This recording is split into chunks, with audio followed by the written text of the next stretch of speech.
It's going slow now. We are live. Welcome to the Out There channel. Live stream 312. We'll be with you after we do some pre-checks here. And Paul can stop tripping over his tongue. Rob's phone's got a notification, so everybody else should have got one by now. Well, we got 3 people out there.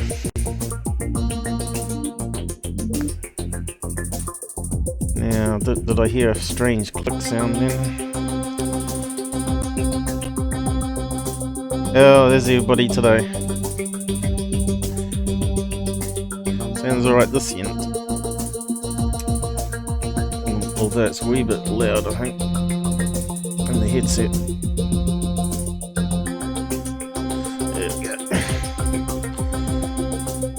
Now we got JD with us, we got Charles with us, Robert with us, Shelley with us. Who else? I think that's all we got today. Hey Robert, what are you doing? Got feedback? It's okay. It's okay. I know YouTube's about a minute behind and we're still not on the faster speed of the internet still. I don't know why it takes them so long to switch plans on fiber, but crazy. They've probably got some special hardware unit that limits people, you know, and they have to switch it from one to the other probably.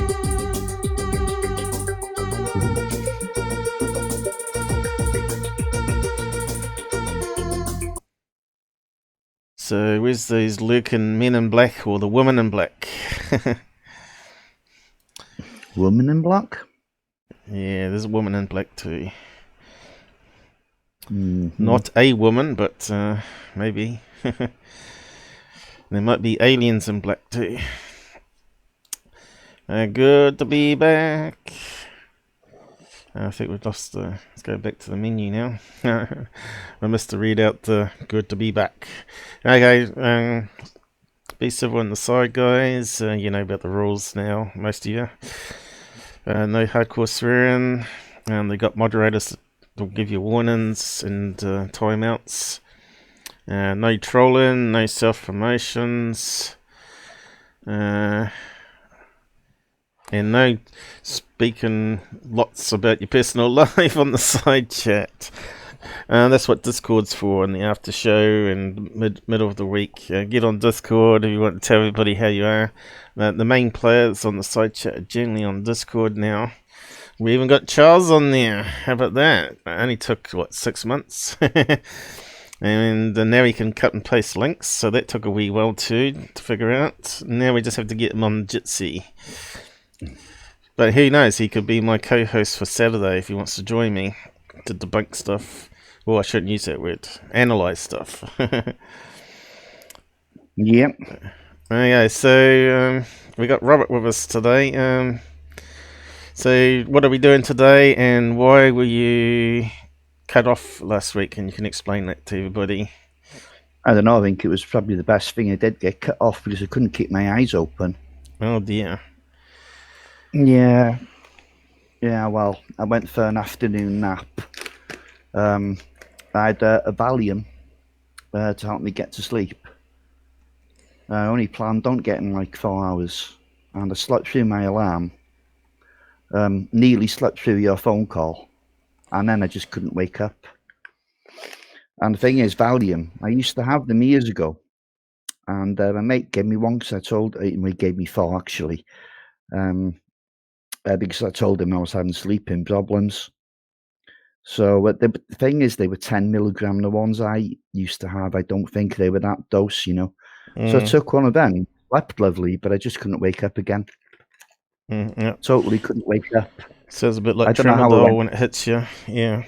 Oh no, it's not. No, it's not as powerful as Tramadol. Valium is just a muscle relaxant, basically anti-anxiety type of tablet. But it does help you get to sleep as well, especially if there's anything on your mind. You know, so yeah. But I won't be doing that again. I can assure you. That'll do. Certainly not before a live stream, anyway. But yeah, the power cuts have been intermittent now over 2 weeks, you know, and so has my internet connection. To be honest, I've lost internet a few times. So has half all head. You only got to look at Facebook and you can see all the local people moaning, you know. Yeah, it's not just the local people. I think with this COVID, the internet's under more stress than ever because people are working from home, aren't they? Yeah. They're not socializing as much as they're at home, you know, on their computer, and they're socializing that way. So it's bound to put a stress on the system. Yeah. Chemicals with us, Chemical Summer. Yeah, I was talking to the guys last week. Have they seen you? And I said, there you go, the woman in black or the men in black have got him again, or the aliens. No. So yeah, so I was saying to everybody, somehow I think there's going to be a power cut in Wales. You know, everybody's saying, no, we don't get power cuts over here. And it's funny, you disappeared at the end of the show there, and it was a power cut. So I thought, well, that's kind of weird. Well, you know, I was starting to think of that. Hang on, let me finish. I was starting to think of the David Fravor thing about changing reality. And I think, well, maybe me and Rob can change reality now as well about the power cut happening. That was Kevin Day, that was. Yeah, that's what I said, wasn't it? No, you said David Fravor, but it doesn't matter. Did I? Oh, right, sorry. Yeah, my brain's going to have to kick into gear in a minute. But yeah, it's funny though. We joke about the Men in Black stuff happening all the time, and we just have constantly problems with things happening to us. You know, that shouldn't happen. And already, my Windows 10 is trying to do a stupid update, so it might crap out as well. So let us know in the side chat if the audio ever starts crackling or fading out on his microphone. But once we get this fast internet installed, I don't think it should be a problem on my end anymore. So we should have plenty of speed going back to Robert there, where he'll be able to read my screen in real time. And yeah, everything will get better and better, but everything costs more money, of course. But we'll get there. And so what were the topics today again? Well, first off, I want to start off with this latest news with the UAP task force and its apparent public transparency even. And there's an article here. It was Roger Glassell, who's a journalist, right, and he got in touch with Suzanne Goff, the Pentagon spokesperson, and asked her a few questions. Right. And it's quite an interesting, if not slightly predictable, response. Right. So it's only a short article, so we might as well quickly run through it all. So I'll leave a link here for you now. Right. And Charles became a member yesterday as well. We got something good. We got about $30 of donations yesterday. It was quite amazing. Wow. Yeah. Yesterday. All helps, isn't it? Yesterday was a fairly good day. Had a few little niggles in the computer, but nothing major. Okay. So you see a lot more little UFO symbols after people's names, means they're a member. And that will change colour, as I said, as the months progress, if you're still a paying member, of course. It's only a few bucks a month. So, do we need to scale that down? It looks like it's alright. UAPTF. Sounds like a mouthful. And the Americans like the abbreviations. Just that's all, yeah. Yeah, so if you just want to highlight, no, don't highlight it all, Paul. Can you just do the first paragraph first, please, so we can. Oh, I'll do that and then pause it. Well, okay then. Okay. It's easier to pause it than it is to select it. UAPTF, Pentagon responds to questions. By Roger Glassell of UFO Actualt. In a previous email sent to me back in May 2020, the Pentagon stated that there was already a interagency team/task Yeah, force stop under after the this, yeah. cognizance of the OUSDI that was analyzing sighting reports, and as most of the reports were from Navy pilots, Hopefully the it's Navy loud did enough much because of we the effort. adjusted it yesterday. In Pentagon's recent press release, it is stated that the UAPTF, established on August 4, 2020, under the oversight of the OUSDI and led by the Navy. This contributed to some confusion, and I contacted Susan Goff and Joseph Gradisher to comment on the contradiction. Here are their answers. You want me to pause Yeah, here? okay, just to clear that up, that OUSD, that's the Office of the Under Secretary of Defense, and the I in brackets is the Intelligence Department. Just to clear that up for you. Otherwise, it's just a whole bunch of acronyms, and you don't understand what's going on. Yeah. OUSDI and led by the Navy. This contributed to some confusion, and I contacted Susan Goff and Joseph Gradisher to comment on the contradiction. Here are their answers. September 2nd, 2020. Questions about UAPTF. Roger Glassell. Hi, Roger, sorry for the delay.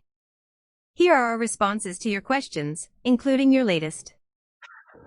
1. What is the difference between the newly established UAP task force and the previous running task force investigating unidentified aerial phenomena? Since the majority of recent reporting about UAP observations have come from naval aviators, since approximately 2018, the Department of the Navy has been leading assessments of UAP incursion into DoD training ranges and designated airspace.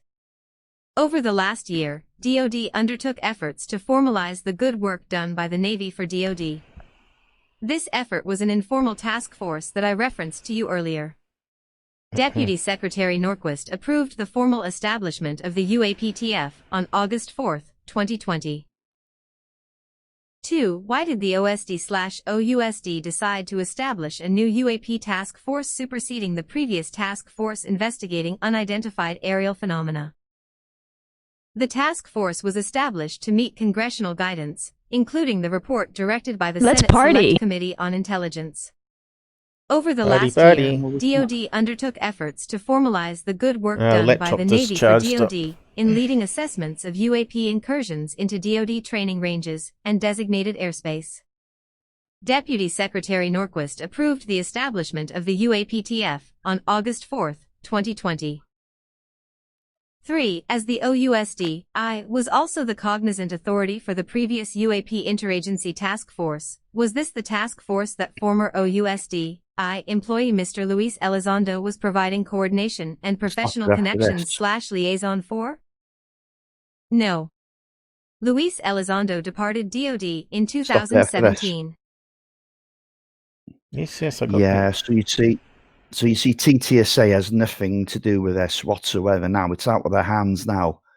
They did have some influence in bringing about that bill through the Senate, but, well, they say Christopher Mellon did. Well, but, yeah, he's the key player, I think. No, yeah, I think he's the key player. Now, of course, it's out of their hands now. So, you know, people are blaming this on TTSA. Oh, it's been a failure. It's going to be no public transparency. It's not their fault. Hey, Wesley, how's it going? Wes is here. Hi, Wes. Yeah, well, at least we're hearing something back from the government now. That's one thing. Well, no. Well, let's finish the article. All right. In 2017. All right. 4. What was the name of the previous task force investigating unidentified aerial phenomena? There was no previous formal task force. Liar. 5. Will the newly established UAP task force look into other aspects of the nature and origins of unidentified aerial phenomena, or will the UAPTF just look at the aspect of UAP being a potential threat to U.S. national security? The Department of Defense established the UAPTF to improve its understanding of, and gain insight into, the nature and origins of UAP incursions into our training ranges and designated airspace. The mission of the task force is to detect, analyze and catalog UAP incursions that could potentially pose a threat to U.S. national security. 6. Will the public be informed about any findings from the UAPTF of the nature and Here's or the big origins one. of unidentified aerial phenomena? Mm. Thorough examinations of any incursion into our training ranges or designated airspace often involves assessments from across the department and, as appropriate, consultation with other U.S. government departments and agencies. To maintain operations security and to avoid disclosing information that may be useful to our adversaries, DoD does not discuss publicly the details of either the observations or the examination of reported incursions into our training ranges or designated airspace, including those incursions initially designated as UAP. Stop it. Yep, I did. So there you go. The door's been slammed in your face. Now, for anybody who really thought there was going to be complete transparency or even partial transparency on this, well, I was hoping that it might give us something, although I always suspected it'd just be a few breadcrumbs, if you like, you know, but it might have been better than nothing. But no, you can see from what she's saying that this will not be discussed publicly at all. And what they'll do, that as they always do, they'll hide behind the national security side of things, like they've always done down the years. And there was just one final. Oh God, what have I done here? Right there. Oh, that's all right. Yeah, it's just one final question there. If an observer initially characterized an observation as an identified aerial phenomenon that he or she cannot immediately identify, and the observation cannot later be explained after an analysis by the UAP task force or any other component, what will such observation be characterized as? And she's given a one-word answer: unidentified. So that's the only thing. Now, okay, all's not lost, because we're still going to have congressional hearings, and they, by law, have to be made public. But you won't get any. You won't get any actual details of incursions and sightings and the likes. So it's all going to be a bit plain Jane, to be honest. And if they decide, if Congress decides to poo-hoo the whole thing, that could be the whole end of it. We were back in the dark ages then. There's a couple of things I've noticed already. First of all, she's talking about 2018. We know UFO stuff's been happening way before then, especially with military, right? Yeah. So it's like Well, they're trying to say now it's all sort of happening and it's been confirmed. Well, previously it wasn't. That's what they're trying to say there. So they're trying to create a clean slate start with this new task force. And, well, of course, they've got to do that. Otherwise, they're going to have to dig out all the old stuff, aren't they? And I've got no doubt they've got a big vault of information there. Not just documents. I mean, gun camera footage. I mean, photographs. Yeah. I mean, although they might have proof positive that this phenomenon exists, I still don't think they know that much more than us about what it actually constitutes. I still think they're guessing. I still think they're studying it. See, since the majority of the recent reporting saying it's only sort of like happening now. Yeah. Since 2018.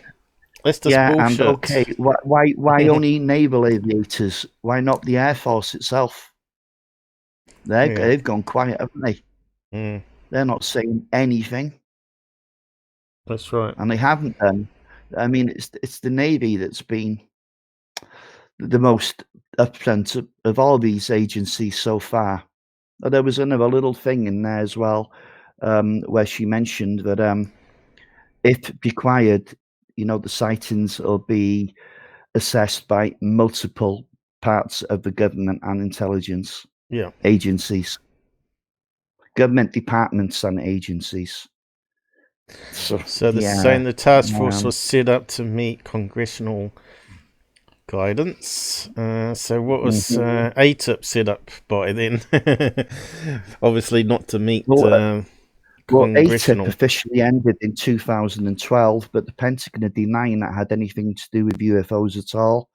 When everybody who did have something to do with it is saying it most certainly did. So the Pentagon is very economical with the truth, to say the least. But yeah, the only hope is that those congressional hearings shed some light on things, and and there might come the day where you'll be able to listen to them live, but they're pretty boring affairs.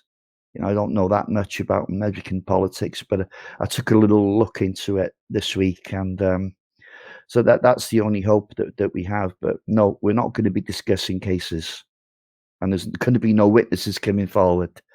They're going to hide behind national security once again. It's a bit of a damp squib, really. I'm just going to read out the side bits here, or you can. Charles has made a comment there if you want to read it out. Oh, I can't see it. Hold on, let me have a look. Charles, ask the right question and he will answer you, but okay, don't want public to know. Yeah, you've got to be so specific with those questions as well. They don't like answering anything unless they have to. It's like the 5 requests. My God, you get one detail wrong and they'll just throw it out. You won't even get a reply. And you've got to be expert. You've got to be like a Paul Dean or John Greenwald. I know there's other people who do them as well, but geez, man, I wouldn't like to even see one. So, let alone fill it in. So where are we heading to from here? Okay, good point. Yeah, I don't really. Oh, yes, I do know. I do know where I want to go next. Yeah, I just want to have a look at this this interview with Chad Underwood. You know who he is, don't you? Is that the one we saw yesterday with Nick West analysing it? Chad Underwood was the pilot that filmed the Tic Tac, and he named it the Tic Tac. All right, that one. There's some interesting points in this. Okay, we'll bring it up. Let's have a look. I think it was a David Fravor interview that we're talking about. I can't remember what the host. But you covered a bit of that last night. But this is the guy that actually filmed the Tic Tac. Now he went up after David Fravor came in. Fravor said to him, "Look, there's something up there. Do you want to go take a look at it?" So he went up there, and he had the necessary equipment. Yeah, right. It was loaded on his aircraft. He wasn't actually the pilot. He was the guy at the back of the plane that was doing all the filming. His name's not so in front of my mind because we hardly heard about him. It's always been David Fravor. That's right. He hasn't done that many interviews, but it's quite interesting what he has to say here. Yeah, he's still working with the Navy, isn't he? I don't think he is. Oh, no, right. I think he's done now. Okay. And you're going to post the link. Oh, you got one up. I've done it, I think. Yep. Yep. Okay, good one, Wesley. It's best to have notifications everywhere because Google messes it up all the time.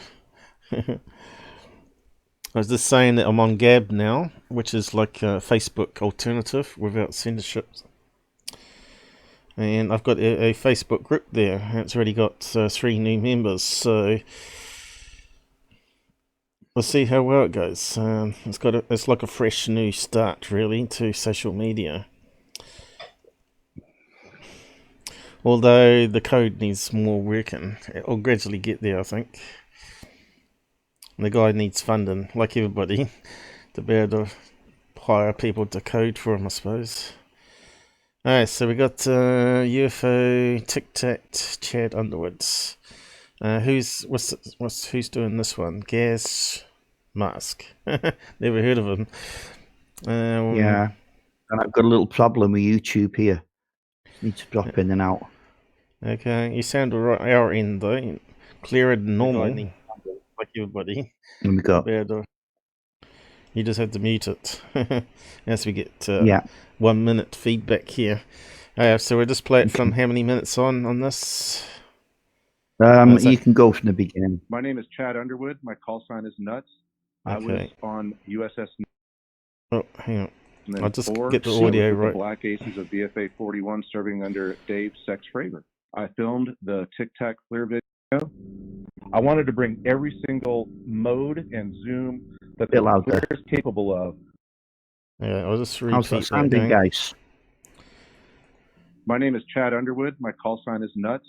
I was on USS Nimitz in November of 2004. That's not a good name. I was with the Black Aces of VFA 41 serving under Dave Sex Fravor.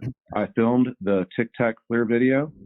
I wanted to bring every single mode and zoom that the FLIR is capable of back to the carrier so we could analyze this thing, because to go from whatever its airspeed was to something that's just impossible by any physical standard, instantaneous acceleration that would crush a pilot, and just from a structural engineering standpoint, it would just rip wings right off the aircraft. It's something I can't describe from a physics-based perspective. We're talking peacetime operations off the coast of San Diego. We're not talking in the Black Sea against Russia or the Baltics or anything like that. Dave's just landed from his flight. He's taking his gear off. I'm putting my gear on. He's like, hey, man, we saw something out there, and I want you to go and investigate it.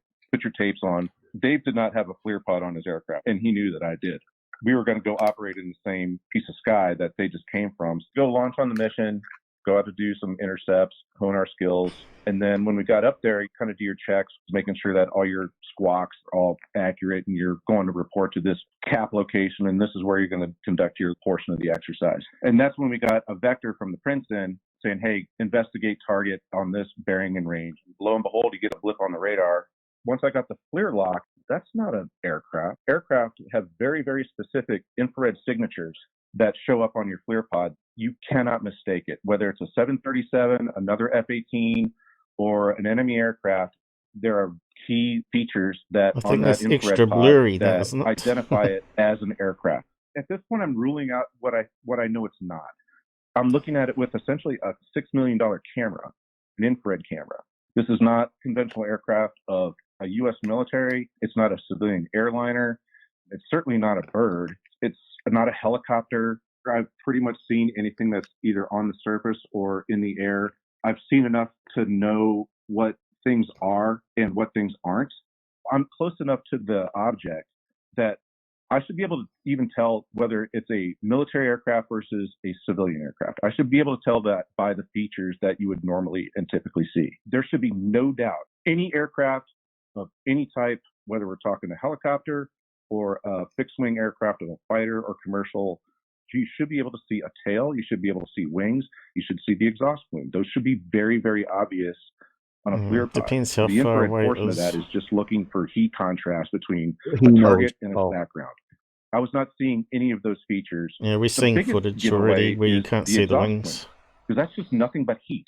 And so once I saw it on the FLIR pod, I was like, okay, this is not a conventional aircraft. There's no distinguishing feature that says this is an aircraft. I have no idea what this thing is. When you take a radar lock on something, I'm going to see your airspeed, I'm going to see your altitude, I'm going to see your heading, I'm going to see your aspect. I'm going to see all of that on my radar. Every bit of information that radar can possibly give me, I'm going to know. That's the thing, we got the missing radar data right there in front of me. And it's happening real time. There's no latency, there's no delays in scanning or anything like that. What was different about this was, as soon as I took that lock, the track started doing all sorts of just little things that are not normal. The heading was erratic. It should be able to tell me your airspeed and also your Mach number. So it should say like 0.8 Mach, for example. So, 80% the speed of sound. It should say that. It was jumping all over the place. It was like 0.8, 0.4, 0.2, 0.1, 0.9. And it's just like my radar can't hack it. And in all instances, it should be able to hack that. And then I was also receiving what they're called strobe lines, and they just basically look like lines on your radar that are indications that you're being jammed. So that tic tac jamming us would be considered an act of war. Yeah, do you want to It's stop not it that there? I'm going to go shoot down an aircraft because it's jamming me, but I'm going to. No, I find that a little bit odd. Radar jamming, it sounds a very human technology, doesn't it? Mm-hmm. You remember the 1976 Iranian incident when they sent a couple of pilots up to shoot that UFO down? Mm-hmm. And as soon as he went near the weapon system to fire, there was like an EM pulse, and it knocked out all the electronics instantly. Yep. The engine was still running, but it wasn't until he got out of range of the UFO that it's been returned to normal. So for it to return to normal, it didn't fry the system either. It was still alive, but it was disabled for that period of time where the jet fighter was a threat to the UFO. This sounds different, doesn't it? Mm-hmm. Yep. But Mick West has shown videos, or that video expert has shown that even on some of his footage, you can't see the wing details, depending how far away it is. But the thing here, this guy's got multiple instruments that we don't see, or Mick West didn't see, and that's the radar information. And like I said yesterday, exactly at this point in radar, the radar can also is almost good nowadays. That it can almost tell you what size the aircraft is in front of you, or size of the object, I should say, and how far away it is. You know, that's the missing data that would add to the video footage we've got. But I've always said, is it engine heat we're seeing for the signature of other jet planes? Mick West reckons it is. Or is it actually the skin heat of the craft that we're seeing? And that changes the whole thing. You know, if it's rotating, obviously it's not going to be flare from the skin of the craft. It's actually the craft that's rotating. But then we also see that the gimbal does actually rotate as well. So it's a wee bit confusing there.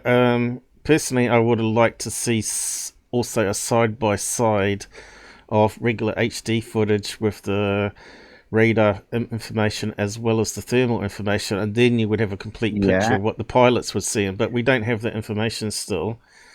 And a $6 million pod, if it doesn't have those extra features embedded, I would doubt very much that then they're hiding information from us.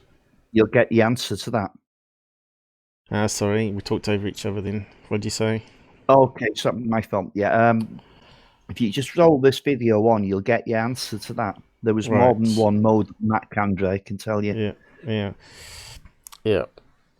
I'm going to report back to my boss that it's jamming me, and I've got proof of it, and that'll make its way to the Pentagon. It was offensively jamming us just outside international waters in peacetime operations. It's an act of war, and we're going to go out there and make you pay for that.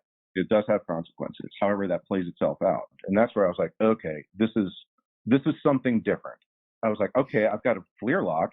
FLIR is just giving me optical and infrared information. They can't optically jam me. So I went to the FLIR pod, and that's where I started focusing 90% of my effort.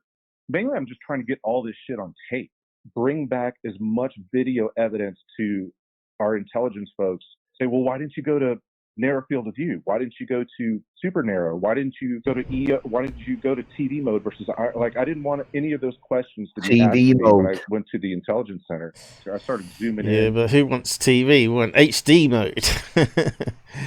But we are talking about. It would have been HD, I'd imagine. Yeah, it would be. Yeah, that's just what they call it. So those tapes are available. Someone's got them. That's right. There's the guy telling you now. He's got the footage in several different modes. Yeah, and then you could overlay the heat signature on the actual video itself and see what the actual shape of the object is. Yeah, because this will do amazing things. But anyway, maybe it will come forward on new reports from the task force. Oh, come on. We've just been told that's not going to happen. Oh, well. That's where you see on the FLIR video. We're going to have to start our own task force. All of a sudden you see the whole screen go like all white, and then the tic tac is black. I reverse the polarity. Everybody needs so cameras in the background sky, is black guys. and tic tac is white. I'm zooming in. That's why I'm going through all those different modes, is to just try to bring back as much video evidence to our intelligence folks. I wanted to bring every single mode and zoom that the FLIR is capable of back to the carrier so we could analyze this thing, because I'm not going to be able to solve this problem in real time. If you look at the FLIR pod, there's no change in heading or altitude or airspeed. Our aircraft was straight and level the entire time. None of those things change. I'm not maneuvering the aircraft in a manner in which, in those circumstances, would cause the FLIR to drop track. When the aircraft zips off to the left and you see the two bars that were on either side of the tic tac, you'll see they'll try to like. So he's the one that did the 2004 one, right? So back then, I don't know if they have HD footage. They certainly have SD footage. That's why it's called TV mode, because TV mode is SD. But it would have been 480p probably. Is maybe 10 years more advanced than ours. I would imagine they would have had HD mode by then, you know. I'm not too sure. $6 million pod, and you know, cameras back in those days were quite expensive, weren't they? The 3 megapixel ones, you know, you're talking about a couple of grand, but still, $6 million pod versus $2 grand of CMOS sensor technology. Yeah, they got to have some better than what Paul, we can. If it was a little less than HD mode, it would still be at a lot better quality than what we're actually seeing on this FLIR video. Yeah, which is all blurry and horrible, but I think they've added some extra blurs here anyway on this footage that we're seeing. But it was pretty bad. Yeah, it was pretty bad, but he's saying this line here disproves that the plane's flying almost parallel. It's on a slight tilt here. 1 degree, was it? And that Mick West was talking about. Was it? Or was it 5 degrees? I can't remember now. But this one here doesn't rotate like the other one, the gimbal one. So this one's a bit more interesting. But this one does have like a tic tac shape to it. It doesn't have the little spikes. Well, it was the gimbal one. Yeah, this one was called the tic tac, which when I looked at it, it actually formed like a tic tac shape, like they were saying.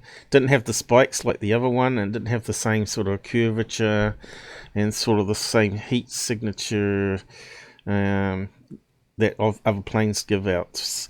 This one's way different on thermal than the gimbal one. So this one here is probably more believable than the 2015 one, in my book anyway. So plus we got all those eyewitness accounts as well on this one, but we just ain't got the footage and data, and that radar data would make a difference to the whole story, as we know. Reacquire. When you see those two bars kind of widen, that means it's trying to like open up its eyes wider to find you again and then get back to an auto track. By that point, the tic tac is already way off the left side of my scope, and basically it's gone. I go through all the zoom features, and I'm not dropping its track. The track is there the entire time. It broke my lock by zooming off to the left. Yeah, the FLIR pod it's a weapon system, so it's made and designed and engineered for aggressive maneuvering and still be able to maintain stability on whatever it is that you've got acquired. Yeah, with instantaneous acceleration. If it were just to kind of veer off to the left, the FLIR would be able to track that with no problem. But it shot off at an instant acceleration that. Well, mixed videos seem to suggest it didn't zoom off. I guess the tic tac. It's not like it's sitting there in a hover. It's in motion. If you want to pause it's there, moving in some sort of velocity. See, Mick West already proven that this gradually lost lock because was it changing TV mode or something? It lost lock for a second, and it seemed to be moving away to the left at a constant rate. And it soon captured it again, didn't it? No, it didn't. And then he went. When he went to 2 times mode or something, it just got out the too far out of range for a lock to happen. But what he's saying is that it quickly moved off to the left doesn't mean it was captured on the video. So it started moving off at this stage, at the end of this video, moved off slowly this way, because Mick's proven it. I think Mick West did a realistic job there. Even added some cloud layer in the background just to show that it's actually moving off at a constant rate. It did seem plausible. Yeah, but I think what he said that it zoomed off after that point, after it's not actually on the camera pod information. So we're not seeing what the pilot's seeing because it's not on the video. That's what I'm trying to say. Hey, we got Tbay MUFON with us. How's it going, Jason? He's in North, Canada. Currently in the absolute middle of nowhere. Yep. Bigfoot country. And UFOs, probably. Thunder Bay. Just one more thing. Sounds scary, having a Thunder Bay. Yeah, just one more thing that David Shaver said in his interview. That, I wouldn't tell a Formula One driver about his car. And, it's such a valid point. Yeah. Mick West, all he's done, he's looked up that particular system that's captured the image, and he's given himself a little crash course in how it works, and declared himself an expert. Yeah. I'd rather believe somebody who works with the system anytime over a Mick West. You got to remember that the government's gimbal system and firmware is going to be stuff that's under top secret, classified. So we don't know how these systems work and filter. Hasn't he? Yeah, but still, 2004. The technology is like 20 years old back then. But the pilot said the signature that he's seen many times on the screen didn't match airplanes that he knew. And as you can see, it does have a tic tac shape to it. And Mick was saying that's a distant passenger jet, was it? Was his latest video on saying, but you can't see the little spikes on it because it's so far away and it's poor quality video. Blah, blah, blah. But still, you've got to remember these pilots would have... That was the gimbal video. Yeah, but these pilots would have maybe seen it with their own eyes too, but also... Well, we know David Fravor saw it above the water, so he knew the distance away it was and how high it was, and he would have known by the distance how big various objects look above the sea below his plane. So Mick West is, how can you tell how big it is? Well, he had reference points. He had the sea level for starters. Yeah, and he had exactly. he had the boats on the oceans that he could have measured it against. All sorts of things, well, if there was anything on the ocean I think what David Shaver was saying, it was just his experience that allowed him to judge how far away it was. And I don't think he had any actual reference points apart from the ocean itself. I don't know if there was any ships close to it or not, but still. But after 18 years of flying, I don't think he's going to make a huge error, as Mick was suggesting. Plus, they're going to see this go disappear straight upwards at blink of an eye, right? So planes don't normally do that. You snap the wings off. But yeah.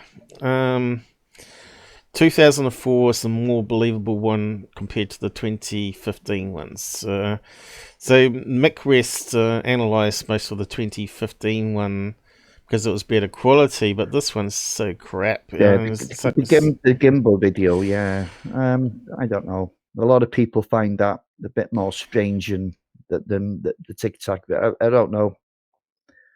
I don't know. I mean, look, when did these get released? December 2017. We're even a 3 years on now, and people are still arguing like God, no man's business over these videos. Yeah, but we're just lacking all the other information that doesn't.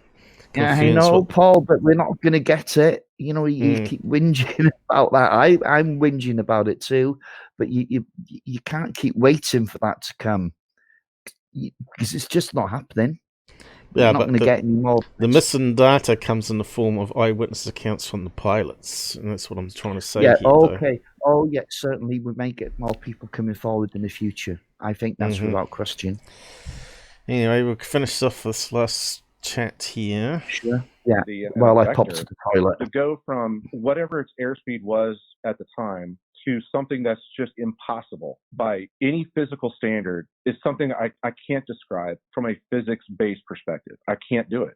Things don't just instantaneously accelerate like that. And like what Dave said, even an SR-71, it's a Mach 3 plus aircraft, doesn't just go from 250 knots to 2,000 knots instantaneously. That's not how normal propulsion systems that we know, conventional propulsion systems that we know, are capable of. That's the part that blew me away, both in real time and after the fact. I was like, what just happened?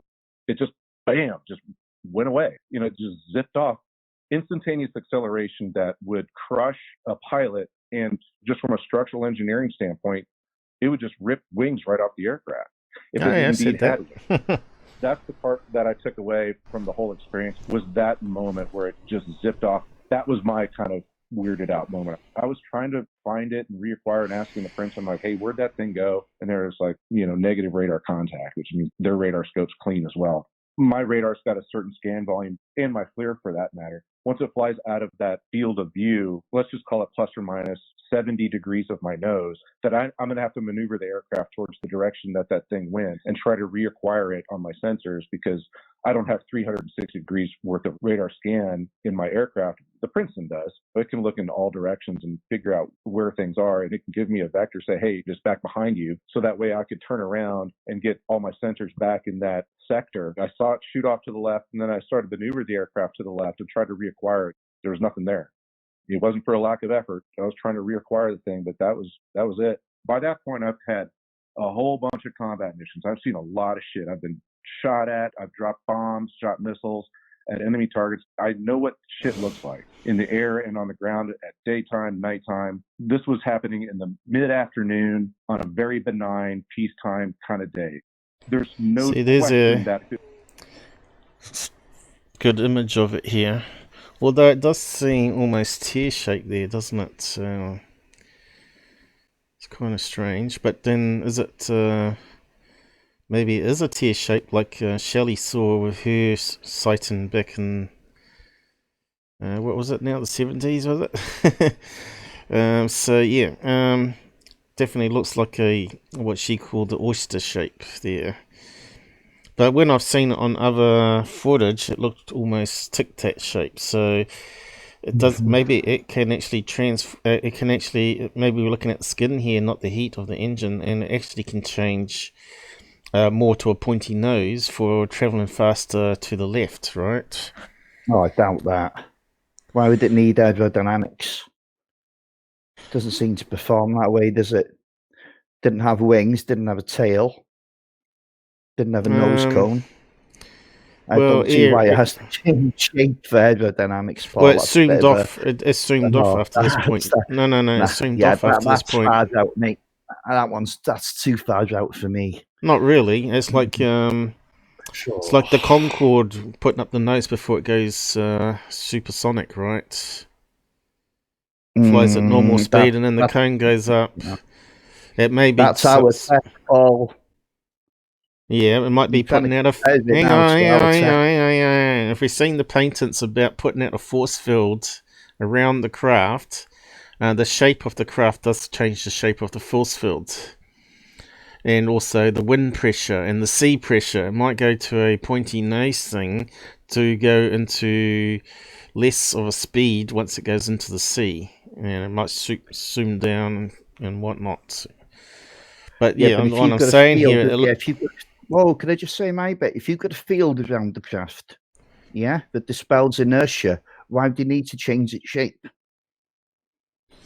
I'm trying to explain that to you, but anyway, we'll just carry on. It was something conventional, either from a commercial standpoint or a military standpoint, that should have been a piece of cake. And the fact that it wasn't, and it was just something I've never seen before and exhibited no conventional flight characteristics that physics allows us at this point, I've ruled out everything that it could possibly be, and I'm left with, I have no fucking idea what this thing was. It wasn't any sort of special project because I got it on video. If it was some sort of black project, black meaning some sort of unacknowledged U.S. program, I would have been debriefed on it because I brought back video and I could have gone public with it, and I could have gotten myself and the military in a big old pickle.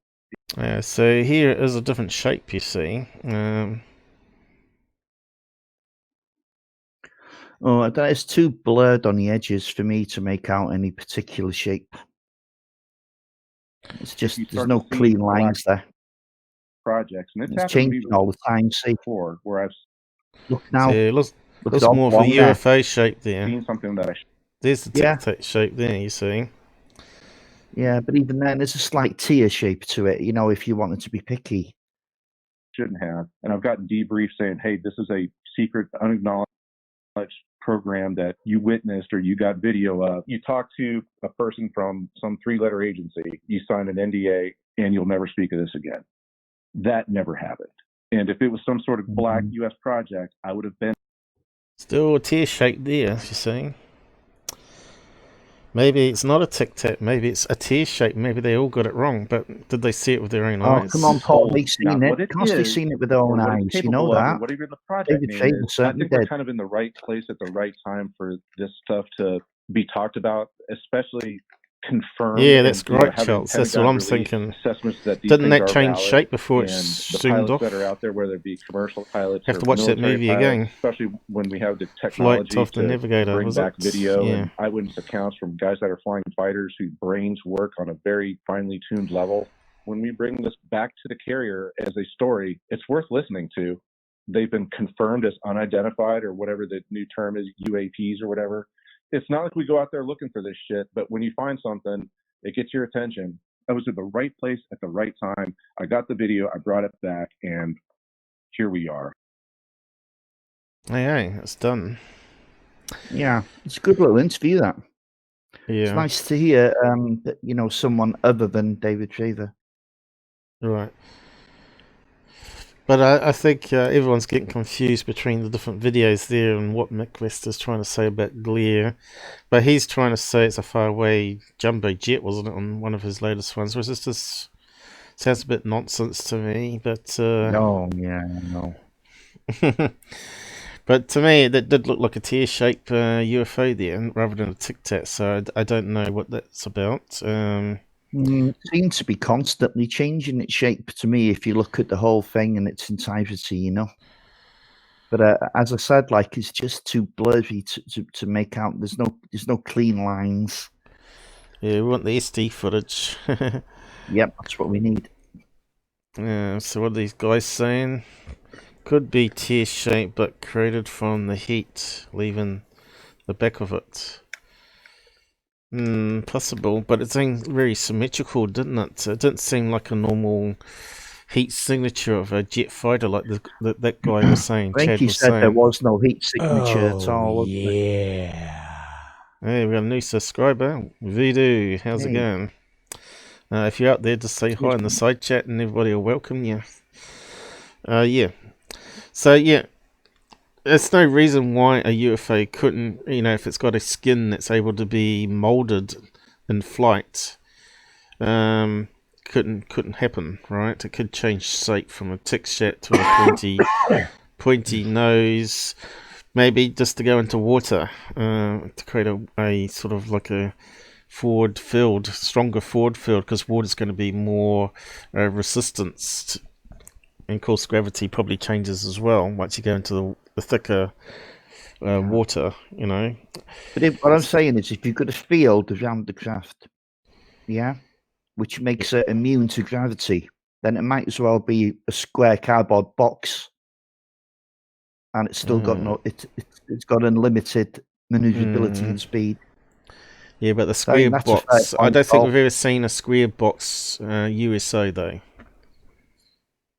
That's what I'm saying. But I mean, no, I don't suppose we have. I'm just saying that theoretically, like, but I mean, the saucer shape isn't particularly aerodynamic either, is it? The outro car never went too well. I think it is. I think there is.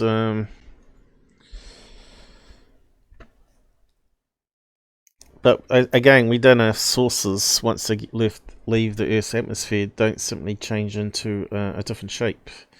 If they got metal that can self-form, memory metal, you know about it, how it sort of returns its shape back. There's no Yeah. reason why it couldn't change different shapes to suit different needs, like to go into water. Well, if you look at what they found, they found at Roswell, that was a memory metal, wasn't it? Yeah, and Alien Scientists actually had a good episode up where he actually saw some fragments of this so-called memory metal that was produced by humans, and they crinkle it and cut it and bend it, and it all retains its shape again.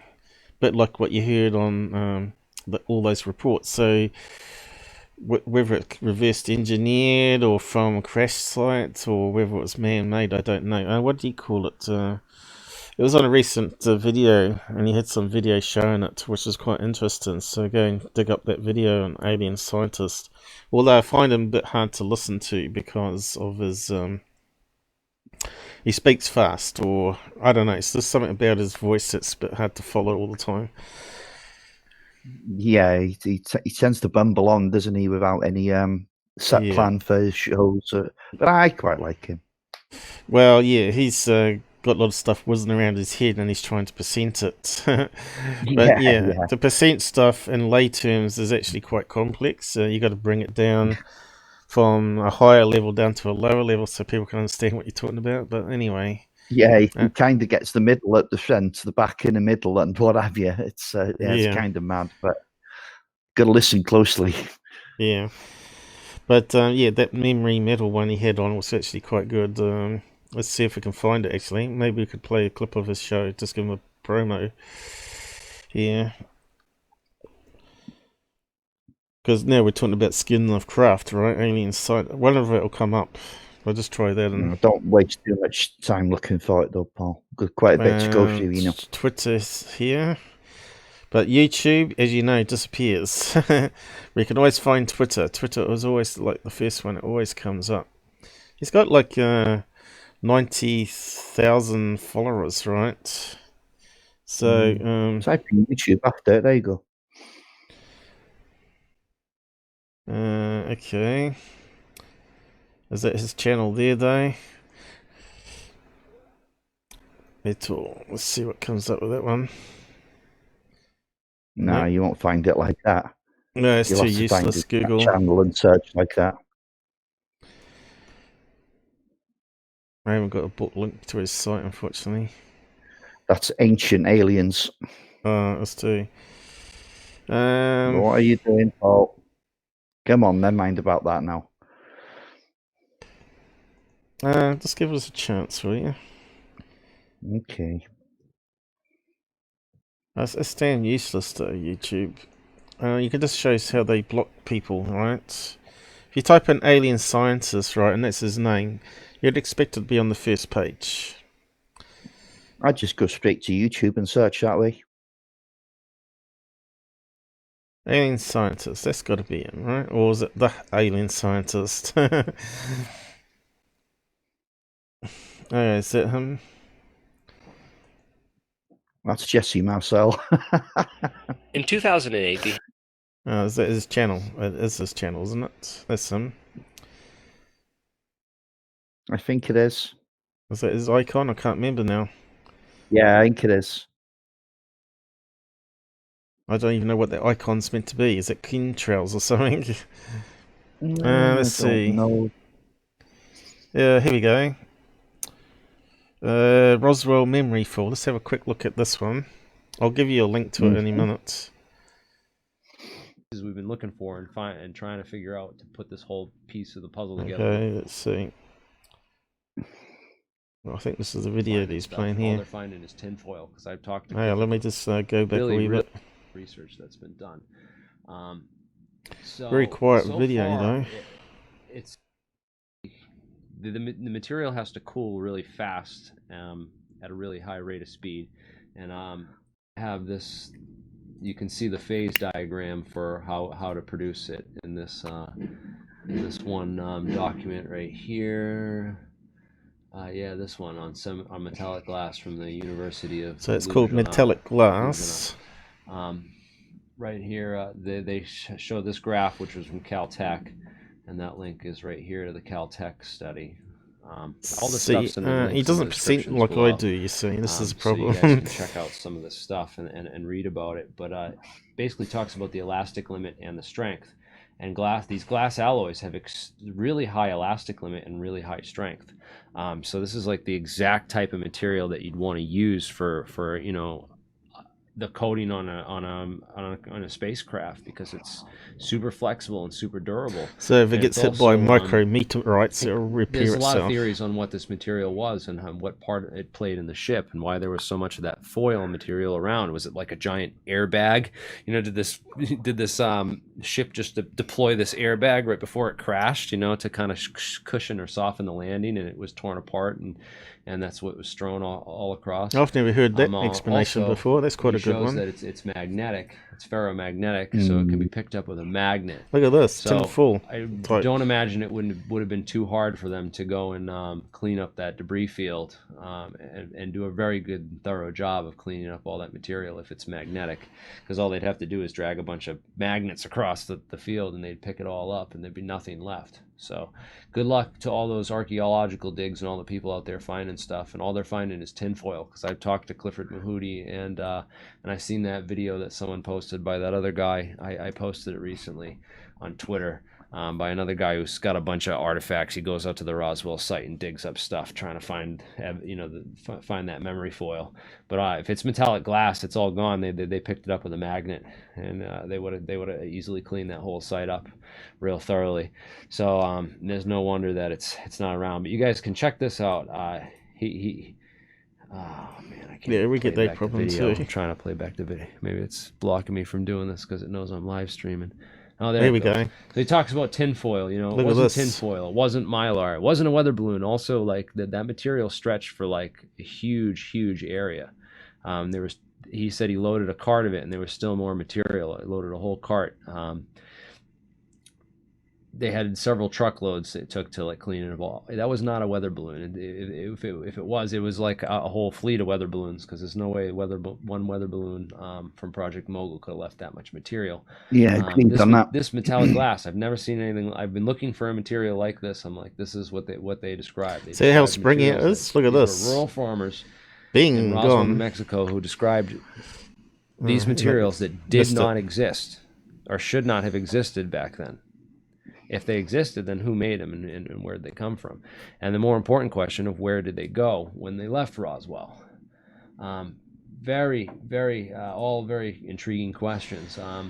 Guys, I want to unfortunately, he's a fan of this guy here, which I'm not, the dark journalist guy. Yeah, that's Daniel Litz. Yeah, he's like super conspiracy guy. Yeah, I just don't like him. Smug, and yeah, Smug, I used to like him. Yeah, he does some good ones. He did some good episodes, but most of it's just conspiracy and nothing to back up his claims. And he said, she said, and this document here. It's almost like QAnon type character. In my experience, he's into the Atlantis stuff, and he used to have Jim Mars on his show quite a bit until he passed away, didn't he? You can't get more conspiracy minded than Jim Mars. Although some of his stuff was interesting, especially on JFK. Metal glass, memory metal. So I thought that was a good thing there, since we talked about the shape of the craft. Also, if you apply voltage to it, you can change the shape as well. Apparently, you can bend it to where you want it to be bent to, which would be ideal for Black Ops flying triangle too, right? Or even aircraft, where you want to go supersonic or hypersonic, and you want to reduce the wind reflection. You want to change your craft to a really super pointed craft to split through the air. But which again would be our technology. Thanks very much, Alien 51. Didn't even see you there. Alien 51, I didn't see him either. Yeah, he donated big yesterday. Yeah. He's a big donator. Well. Yeah, he's a big donator. But I like what alien scientists said there. If you didn't hear, he said that the UFO that crashed wasn't a weather balloon, wasn't made of mylar, but it's made of this special metal that's metallic, which mylar isn't, and tin foil, as we know, is not magnetic. So you could see on that video there it was magnetic and it was picking up, and you could see how flexible it was. So they were trying to bend it right in half. It would bend right in half. As soon as they released the weight on top, it binged off like a spring. So it would form back to its original shape, which is quite amazing. But he said that the UFO crashing may have like a big airbag as like a safety feature, like we have in cars. That sort of crashed, and it tore up the memory metal that way, and then that created the debris field, and the actual main part of the UFO was saved and crashed into another part of the ranch, or they're talking about it got embedded. Yeah, which kind of makes sense. Bounce off an airbag and then bounce mounted on the second bounce further away, right? Well, the original crash site was 75 miles northwest of Roswell Air Force Base, and the second one was around about 25. Yeah. So then, it's quite simple maths. It travelled 50 miles after the original explosion or impact. Which the airbag theory actually kind of holds water there. I thought, well, that's really interesting, alien scientist, because normally I don't watch this stuff because he dribbles on a wee bit and he gets into all the scrolling through the web pages very quickly, and I can't really follow him too well. But of course, you can kind of understand why, just the second part, you can kind of understand why Jesse Marcel believed that it exploded in the air, because the debris was scattered over such a wide area. Right. I mean, they say it was like up to a mile long and like 400 meters across. Right. That's a lot of debris, isn't it? And it's certainly not from any kind of balloon. Whether it be a mogul balloon or a weather balloon or a mylar balloon or anything else, it's not a balloon. It just wasn't a balloon. Yeah. So we're making this metal obviously today, but was it available back in the 40s? Is what alien scientists say here. Go back and have a re-listen after the show. It wouldn't have been used on a balloon. Why would you use something so high tech on a balloon? Exactly, that's what alien scientists say. So it's going to be a skin of a craft. I don't know if he said that, but there you go. He did, He said it's not a balloon or mogul or anything like that. It had to be on the skin of a craft, because it's ideal for a skin of a craft, because if you get a dent in it, it simply pops out again. It's like having a car that you don't need panel beaters with. You can reverse it into a lamppost and drive away, and then it pops out automatically by itself. Same with the paint that's on the outside of it. But anyway, but I suggested that to you a couple of years ago, Paul, long before this guy said it. Well, paint that doesn't chip, it simply bounces back into shape. No, not that bit, no. Because I don't remember it. Anyway, we don't want to spend too much time on that. I just want to bring that attention to people that there was quite a little interesting video he found there. I don't know where the video is, but maybe he's got it in his links. I don't know if he posts links like we do on the side chat, but go and check it out. Probably underneath his live. Yeah, well, I've closed it down now, but go and sub to him if you want to say you heard about him on Out There channel. Because he plugs me sometimes. Although I have disagreed with him with what he was trying to say in some stuff. He's a wee bit conspiracy-minded too, I think, even though he's a scientist. But he's a quantum scientist, so I always have trouble with quantum scientists because they think everything's cool. You just have to put the word quantum in front. Quantum tunneling, quantum space, quantum computer, quantum gravity, I think, is one of the new buzzwords. Quantum... what was the other one? There's another cool word that has come out recently.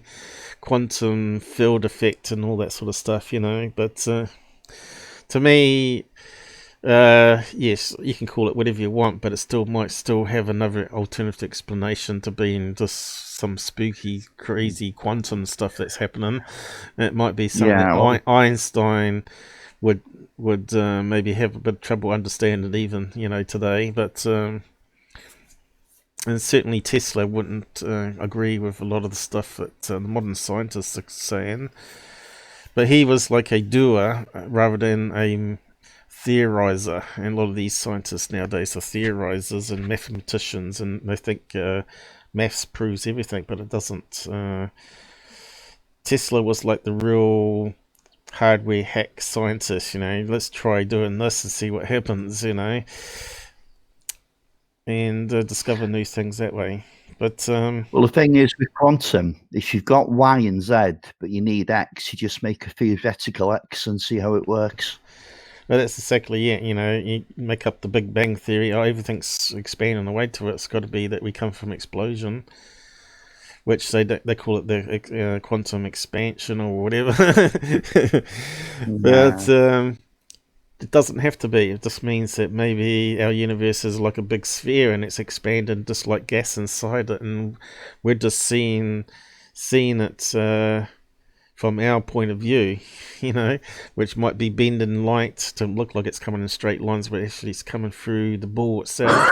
And we're seeing the other side and also around the curvature of the ball, and then we don't see the light after that point because it's gone around the bend of the universe. I've tried to explain that in various things that I got visions in a dream about a universe being a big sphere.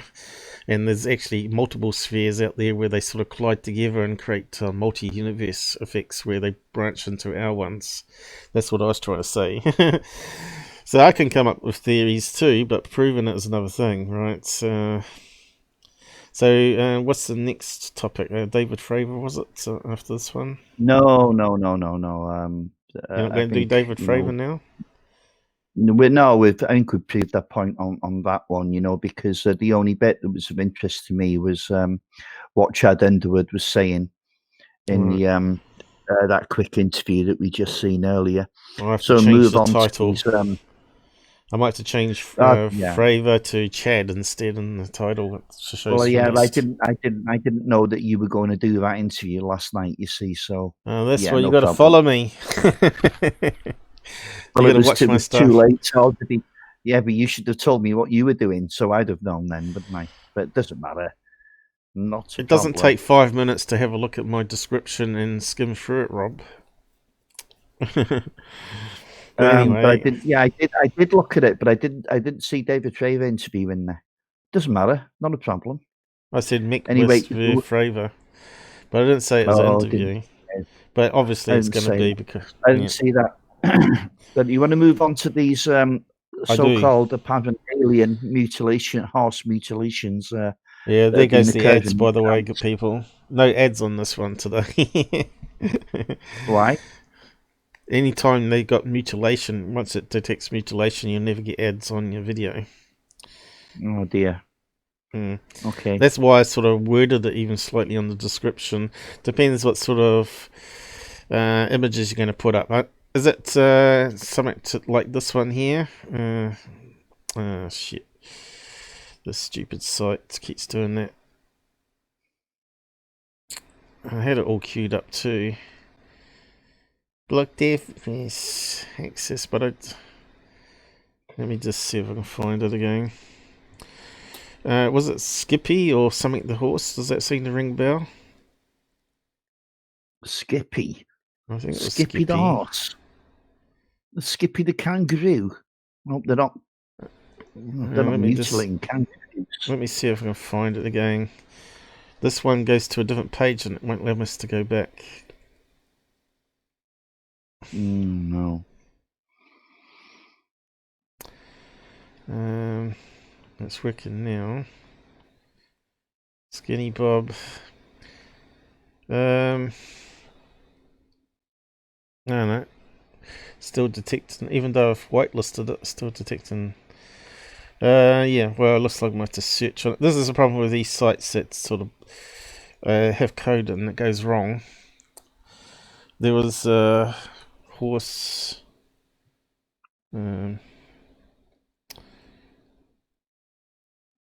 Mutilation.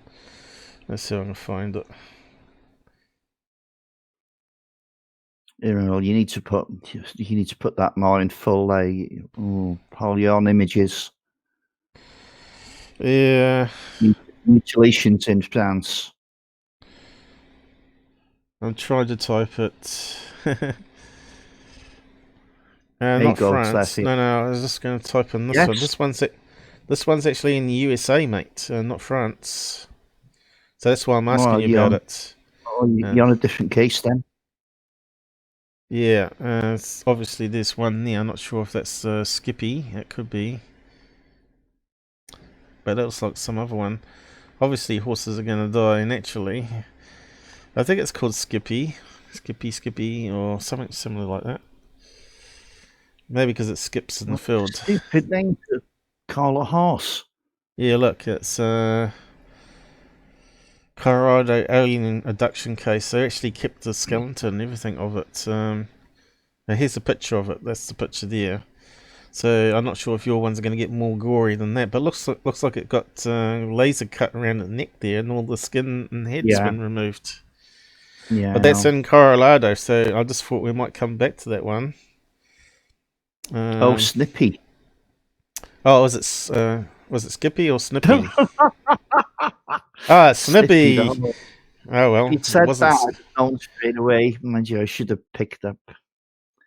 Well, I was close. I was close. That was decades ago, Paul.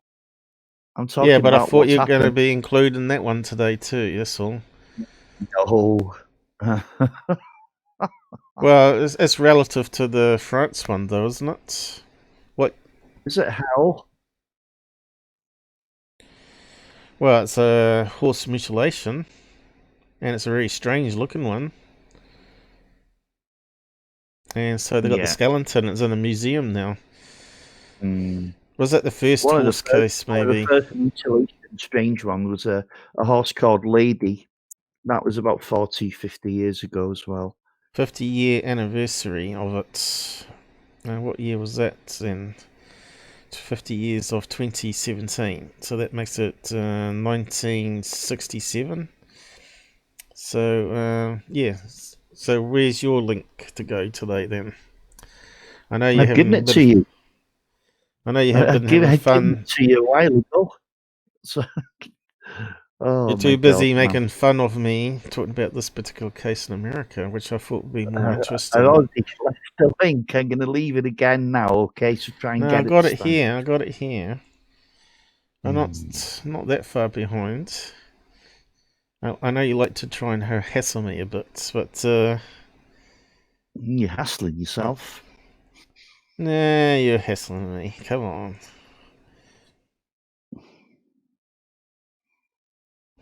So let's start reading out this one then. What year was this one? Can't see. These cases are about 2 weeks old. I keep saying. 2 weeks old. So it started up again. If the US one, if the UFO one in America is true.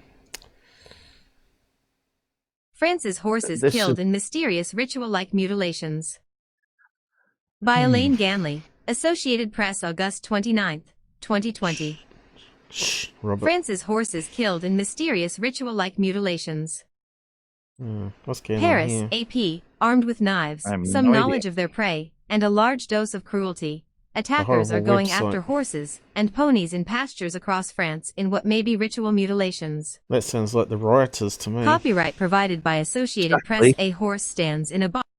ND ponies in pastures across France in what may be ritual mutilations. Police are stymied by the macabre attacks that include slashings and worse. Most often, an ear, usually the right one, has been cut off, recalling the matador's trophy in a bull ring. Doesn't sound like aliens here. Up to 30 attacks have been reported in France, from the mountainous Jura region in the east to the Atlantic coast, many this summer, the agriculture minister said Friday. One attack was registered in February, according to the news magazine Le Point. With each attack, the mystery only seems to grow. Copyright provided by Associated Press. A horse neighs as he stands in a box at an equestrian club in Les Yvelines, French department west of Paris, Friday, August 28, 2020. Armed with knives, some knowledge of their prey, and a large dose of cruelty, attackers are going after horses and ponies in pastures. We Yeah, are it's got excluding a little nothing, printed Agriculture one. Minister Julien de Normandie said Friday on France Info, before heading to a riding club in the Saône-et-Loire region, in east-central France, where a horse was attacked a day earlier. Ears are cut off, eyes removed, an animal is emptied of its blood, he said, spelling out the morbid fates befalling one of France's most beloved animals. Disgusting thing to do. All means are in motion Yeah, to end this terror, the minister tweeted. After the first solid sighting of an attacker, gendarmes in Auxerre, in Burgundy, released a composite sketch this week based on a description by a man who wrangled with 2 attackers at his animal refuge in a village in the Bourgogne-Franche-Comté region. I used to have confidence putting my horses out to pasture. Today, I have fear in my gut, Nicolas Demagian, who runs the refuge, Ranch of Hope, said Thursday on regional TV station France 3. Alerted by his squealing pigs, Demagian faced down 2 attackers last Monday. He himself was injured in the arm in a struggle with one intruder wielding a pruning knife as the other slashed the sides of 2 ponies, Well, now clearly it's recovering not but aliens, this traumatized, one, he Robert. said. So I'm just wondering why you The added men it. fled in a vehicle. The following day, an attacker Oh, you or are attackers now. bled a young pony in the Saône-et-Loire. In another case, some of a horse's organs were removed. A donkey, who reportedly participated in past Christmas markets in Paris, was killed in a gruesome attack in June. The mutilation of horses is not a French phenomenon, or is it new? In the 1980s and 1990s, hundreds of horses in Britain, then in Germany, were mutilated, while in medieval times, the tails, lips or ears of horses would be cut as acts of vengeance against owners. In France, theories abound as to whether the mutilations are a morbid rite of an unknown cult, a chilling think it's to challenge do with relayed by social Muslims media, myself. or copycat acts. Speculation is widespread as to I how don't- I barbaric think it's a acts, few- some surgical, There's a lot of immigrants in France now. My dad used to talk about what he saw when we lived in Libya, what they used to do to donkeys. So I can't really repeat Yeah. what he said, but he said they were Yeah. brutal to the animals, especially dogs and horses. Well, okay, just be careful what you say. Yeah, I know. Yeah, But but listen, we can't tell the truth, of course, about it all. And then we're talking about back in the 70s here, and obviously things haven't improved much. surgical, could be perpetrated without solid knowledge of equine anatomy, or on a horse in a pasture presumably able to flee. A fearful horse in a pasture won't get caught. There's a lot of good and bad The people horse out who there. feels confident with people, he'll come, find it normal that you put a harness on it, or a rope around its neck, said veterinarian Aude Giraudet, chief of the equine division at the prestigious National Veterinary School of Alfort, outside Paris. I'm not sure you need great knowledge of horses, Giraudet said in an interview. Knowing how to approach them, from the front not the rear, is important. An ear can be slashed off while the horse is standing, but the animal would need to be prostrate for grislier mutilations, she said. It's terrible. The veterinarian stressed that she Yeah. didn't want to describe how to put a horse on the ground so as not to give the least sort of tools to make it easier for those out to kill them. If I were in Normandy, I think I would be very, very worried about this epidemic, she said, adding that security measures should be taken, at the very least installing cameras. 2 mutilations have been reported in Normandy, France's horse country. Pauline Sarzan, the owner of one victim, Lady, mounted a private Facebook group, Justice for Our Horses, after the savage June 6 killing of her horse near Dieppe, on the Atlantic coast. Aimed at sharing stories and advice, the group now has nearly 17,000 members. France's horse world is increasingly gripped by fear. The president of the French Federation of Equitation offered on Friday to help police investigating the scattered cases. Serge Lecomte said earlier the federation would be a civil party in each case. We're all afraid, said Véronique Dupin, an official of a riding club in the Yvelines region west of Paris, asking that the exact location of the stable not be identified out of caution. Her club installed cameras last year because of intruders, and someone sleeps there nightly. Despite that, we're not at ease, she said, stressing how vulnerable horses can be. They may be big, but they're lambs. There's certainly a lot of mental Copyright people out 2020 there. Microsoft. Microsoft. Yeah, but Paul, we can end that one there. I mean, that Yeah, I is don't like so that one. obviously. No, that's so obviously. But the reason I brought it up is this was doing the rounds. It's still doing the rounds now, and everybody's shouting alien. This same article. Right. Now, have they even bothered to read the article? I just, it makes you quite sad, really, that people are so dumb. They think everything is aliens when that was clearly human. I think Charles was saying there that somebody was actually arrested for it. He should be flogged. He should have his ear cut off, as far as I'm concerned. And his organs removed, yeah. Mm. While he's alive. Well, you're talking about a Hannibal movie now. I suppose that'll be banned next year. All the Hannibal movies. Nanny state we live in now. Google's trying to protect everybody. Even though we've got classifications to say we're adults only here, we still get censored for ads because the advertisers are not adults. The advertisers are very peculiar about if you talk about religion, mutilations, or anything like that, and that shouldn't really matter to them because people that want to know about that stuff still drink their particular tea brand or what do you call it, energy drink and all that sort of stuff. So it shouldn't matter really. I'm not saying that all cattle mutilations are easily explained, but what I'm saying, these spate of cases in France obviously are. The evidence is right there in front of you. Yeah, that's right. As soon as I've heard the first paragraph, people are still shouting aliens. It's really sad. Well, to add to that, we may have a real case here in America, which kind of is very strange. Yeah, I remember this case. Now let's just have a read of it anyway. Yeah, 67. Yeah, so sure. I read it. Let's see if we can read it out. Just give it a try. Here we go. September 9th, 1967. Oh, that'll do. The horse's neck and head were skinned with what appeared to be extreme precision. Internal organs, including her heart and brain, were gone, and the carcass had a strange smell. There were no blood or tracks nearby, only Snippy's hoof prints, which ended 100 feet from where she was found. Some people, including Snippy's owner and the owners of the ranch, believed without a doubt that Snippy had been murdered by forces not of this world.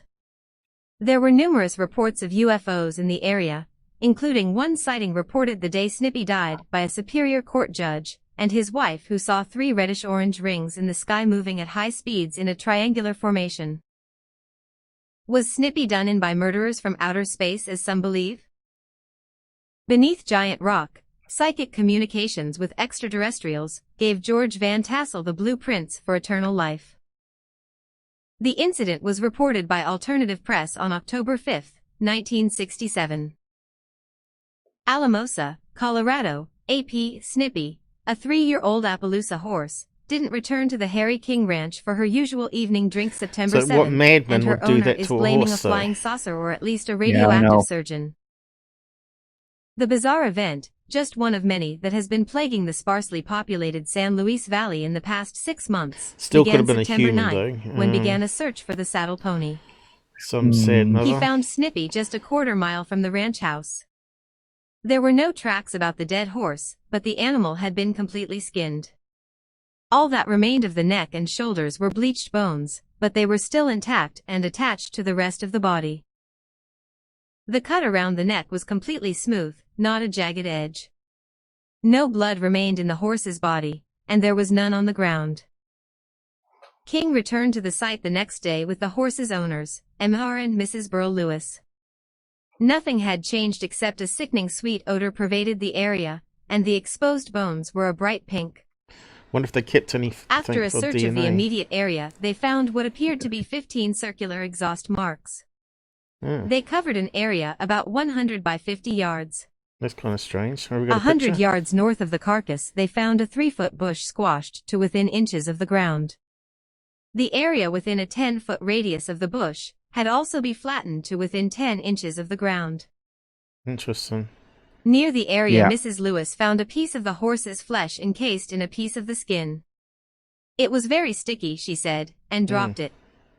Her hand began to burn and turned red, and continued to burn Damn, they until should she have kept washed her samples hands. of it. On another check of the area, they found more flattened brush, but this time there were 6 indentations forming a circle 3 feet in diameter. Each indentation was 2 inches across and 4 inches deep. That's weird. By September 23rd, the neck and head bones had turned black. Mrs. Lewis tried in vain to get the authorities to check the incident, but most of them told her the horse had been struck by lightning. None of them had visited the area. Why would it lose its A check of the skin area by with a perfect forestry cut? official with a civil defense Geiger Yeah. counter found the radiation count to be high. Oh, there you go. The exhaust marks were radioactive, as were the areas where the There you brush go had been again. flattened. The count lessened, however, Yeah, as but this readings needs were to made be closer to the verified dead by another horse. source, isn't it? Many residents of the area have reported sighting unidentified flying objects. One doesn't man mean said it's his linked, car was though. followed by a top-shaped object, No. and a student at nearby Adams State College said both his rear tires blew out as he approached an object as it sat in a field. Veterinarian Wallace Leary works on his skeletal articulation of Snippy the horse. Dr. Wallace Leary obtained Snippy's remains for use in his veterinary practice. While cleaning the bones for articulation, he discovered what he believed to be bullet holes, potentially offering a much for earthly explanation for Snippy's mysterious death. Yeah. Share Damn this it. story. So there is an 5 out clause there. Yeah, exactly. I think most of these are explainable. You know, the ones that disturb me are the ones that you know where they feel that you know that the cattle have been cattle or horses. I mean, they've taken all kinds of things. Dogs and cats have been included too, deer and elk and all kinds. I But think when they've been Charles dropped was from the saying great something there, wasn't he? yeah, but when they've been dropped from the great height and all the bones are smashed, that's a little bit makes you think. But then again, they didn't get any samples of the stickiness and the odor, because maybe the odor was a No. key here. And the organs, you know, predators, especially bacteria, that type of thing, they'll go for the organs, they'll go for the softest parts first. So the lips will go, the tongue will go, the internal organs will go, which is going to look really, really strange, but it's not that strange at all. I think the vast majority can be easily explained. It's kind of like the mystery of Jack the Ripper, right? So is it same business? Who did it? Who had the skills to do it? Apparently there was a butcher in the area that was sort of suspect, which would make sense. Oh, well, there was multiple candidates for that. Yeah. So what else was there? You reckon all of them are going to be explainable? Well, not going to I be clear think- cut, but that radiation think stuff that's is kind of weird. Joke, In yeah, I'm not really keen on them. Yeah, I know, but where's the evidence for that? Do you know, is that some UFO researcher kind of making it up or exaggerating it? You just don't know. Where's that other picture? There was something else here. Looked like a more recent one. What's that one there? So that kind of looks like the same deal. But look at this. It's got a strange wound there. Forced mutilation and abuse. Could it still be humans doing crazy stuff like that? I don't know. Well, if we're going to lose ads, we might as well just keep looking at it. Yeah, and then is the story, of course, where the predators won't go near the carcass. You know how I was talking about Jack the Ripper? They're calling this one the Horse Ripper. Yeah. There you go. Well, let's have a look at this. Is in England, actually. 98, this one. 1998. So what's this going to say? Oh, goes on a fair bit, this article. Horse found March 5th, 1998, 10 miles south of Alamosa, Colorado. Oh no, we know that Long one. winter hair was cut cleanly to 1/8 of an inch. Horse Ripper Investigation England. The Observer carried a story by Lucy Johnston on October 12, 1997, about the ongoing investigation into numerous instances of horse mutilations that have occurred in recent years. A special unit set up to solve one of Britain's longest-standing and most macabre mysteries believes it is on the verge of a breakthrough. Thousands of cases of horse mutilations have plagued the British countryside, baffling animal lovers and police for more than 10 years. But there has never been a successful prosecution. Looks like it's returned again. Last month, a squad of former high-ranking police officers, solicitors, and a criminal psychologist, all with expert knowledge of equestrian crime, was set up by a Norfolk-based charity, the International League for the Protection of Horses. Now they believe they are closing in on the perpetrators. We Well, know who aliens is doing do. this. It's a question of pinning down evidence, said Ted Barnes, formerly of the Metropolitan Police Equine Crime Unit, and now a field officer with the new squad. Police forces have higher priorities, and most officers do not have in-depth knowledge of the horses or their attackers, especially in remote areas where most attacks occur, he said.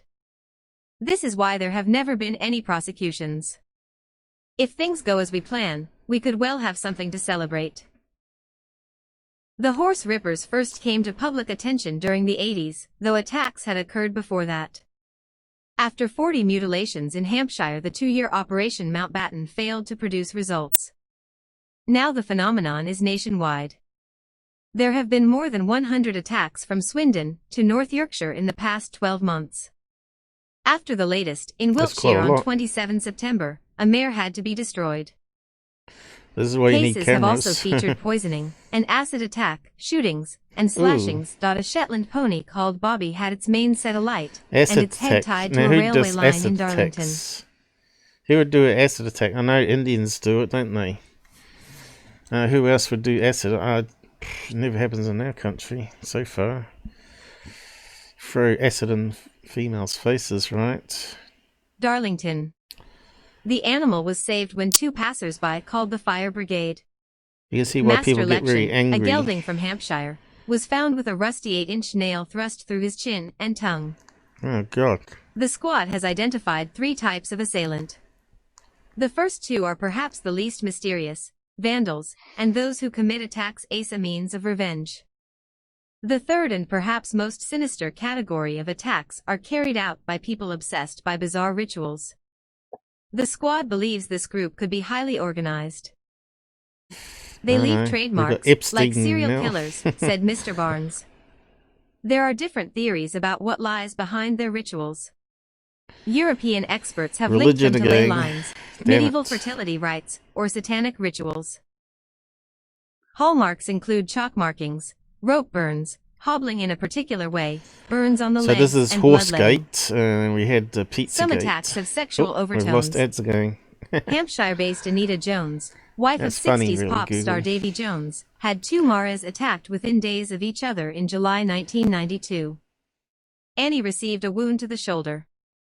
Chrissy had her genitals slashed and a fence Ooh. post driven inside her. Oh, God. It was horrific. Come on, I Paul, do suppose- you want to stop Even this now, if I... Yeah, leave I that. tell you, it's really sickening, and this goes on for ages. Look, this is in UK, Yeah, I mate. know. You live in UK. Look, this keeps on going. This is my whole point. This was the whole point when I brought up this thing in France. It's not aliens, for God's sakes. There's no need to go into all the gaudy details, and Mm, no one does watch the ads. yeah, it's And the whole very, point is why the UFO community was getting excited about something that was so obviously done by man. Well, I refuse to say humans because those people aren't human. well, if they set up some cameras, they should be able to catch all these weirdos. Whatever cult they belong to, alien cults or whatever, Satan cults. Yeah, that just goes on and on and on. I don't know if you want to read that yourselves, guys, but yeah, it's just getting a bit too gory, isn't it? Yeah. Horses. Definitely not aliens, it's sick humans that do that. And it's not the only thing they do to them either.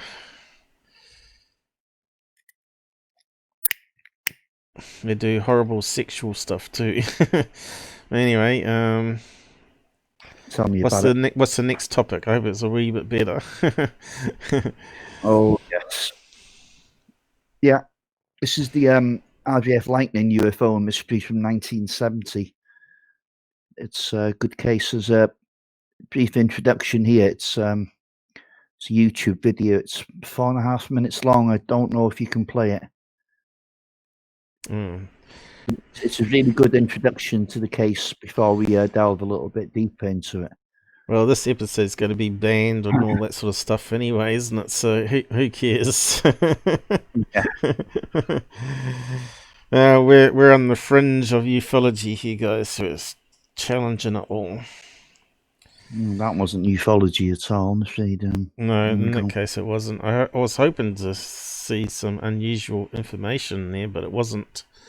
I don't think aliens would even put posts through things like that. That sounds like something from war crimes, you know. But there are, you know, there is a lot of psychopaths that live amongst us, and serial killers that, you know, walking amongst us that we still don't know about. So they may have killed hundreds of people, and we find out another 10 or 20 years later, you know.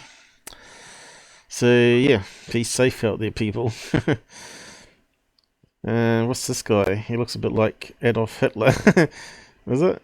Did he have a Moe there? Did I see a Moe? Paul, it's not Adolf Hitler. He's an aviation historian. UFO Lightning UFO Mystery. So what can we play on it? Looks like an old one. What's it from? Okay. In 1970, the now deserted RAF base of Binbrook in Lincolnshire was active in the defence of the country. The base was home for English Electric. I'm not too sure about this one. Let's just do a wee bit of a pitch shift on it just in case.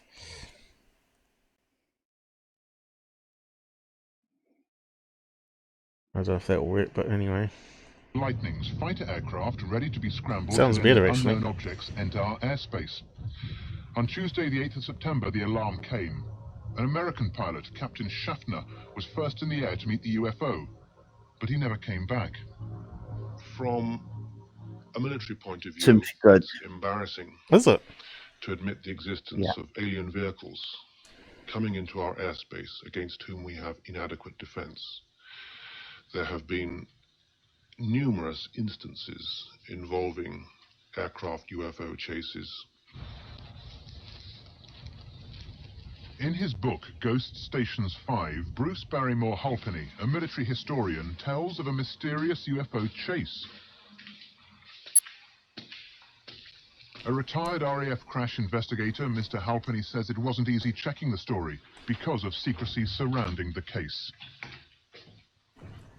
It was a normal, routine UFO sighting when the alarm. I think I remember this one. Captain Schaffner scrambled his Lightning. Maybe. And he was certainly a very experienced Lightning pilot, and he loved to fly the Lightning. It's 6,000 hours on fast jets. A very, very experienced. Oh, here's one of those little thin This is moustaches. crew room, and it was here that Captain Schaffner, from this particular section behind the curtains here, this was the actual crew section that issued the order.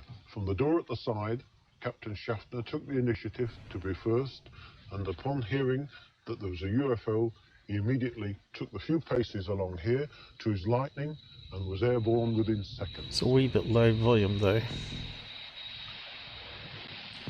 Two other pilots were scrambled at the same time and sent out over the North Sea. Their job was to intercept a radar blip which refused to answer repeated requests from the ground to identify itself. He reported that very bright lights. He was told then to proceed as close as possible, and which is what he was doing when he was enveloped with a very, very bright light. At that stage, he said that his aircraft was still flyable, but uncontrollable. The close proximity to UFOs has produced very serious physical effects in the aircraft, and in some cases with the pilots. Communications are interfered with, weapon systems are interfered with. Now at this stage, some malfunction with the Lightning, so he's immediately withdrawn and instructed to ditch. The story then is that immediately he ditched and seemed to go down, the Ministry of Defence issued a statement that the aircraft had broken up. Then stories start to conflict left, right and centre. A security blackout is immediately put over. Because of the design of the Lightning, ditching has to take place at sea. A dinghy is provided. Mr. Halpenny says that Captain Schaffner tried to eject, but the mechanism failed. On ditching, it's also possible to open the cockpit manually. A search and rescue team was sent. Captain Schaffner was never found.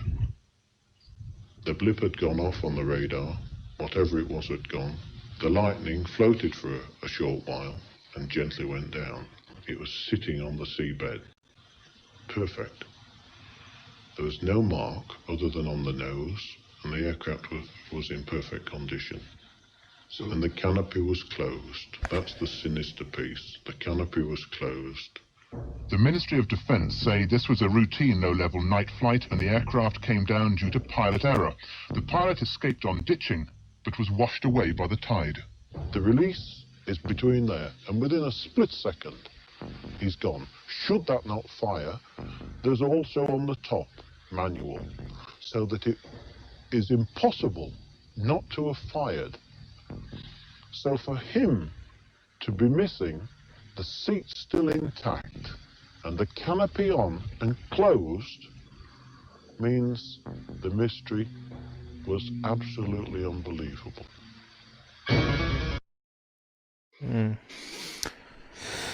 So he ejected. No, he never ejected. Well, he's disappeared, so he's ejected somewhere.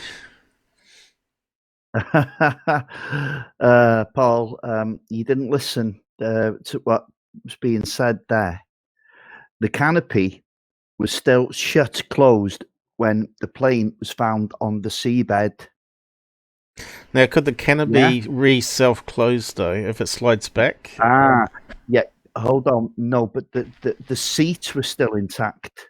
The ejector hadn't fired.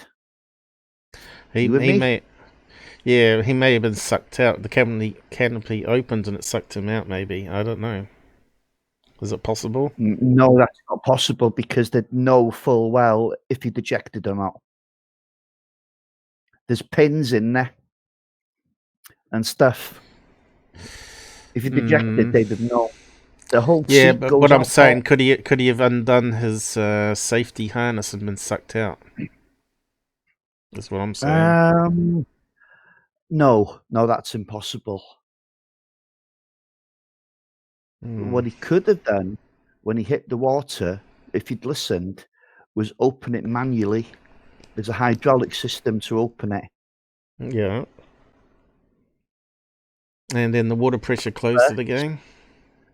Then the hydraulic system could have failed. Yeah, and he's basically drowned. That sounds more plausible than aliens. But anyway. It does. But he is... oh, hold on. I better send it to you. You got some other information, have you? Yeah. You could always do a FMI at the end.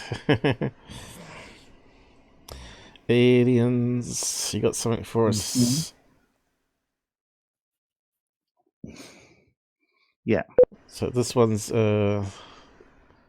like this emanation, if it works. Oh, you got another link to go, have you? Yep. Left it for you.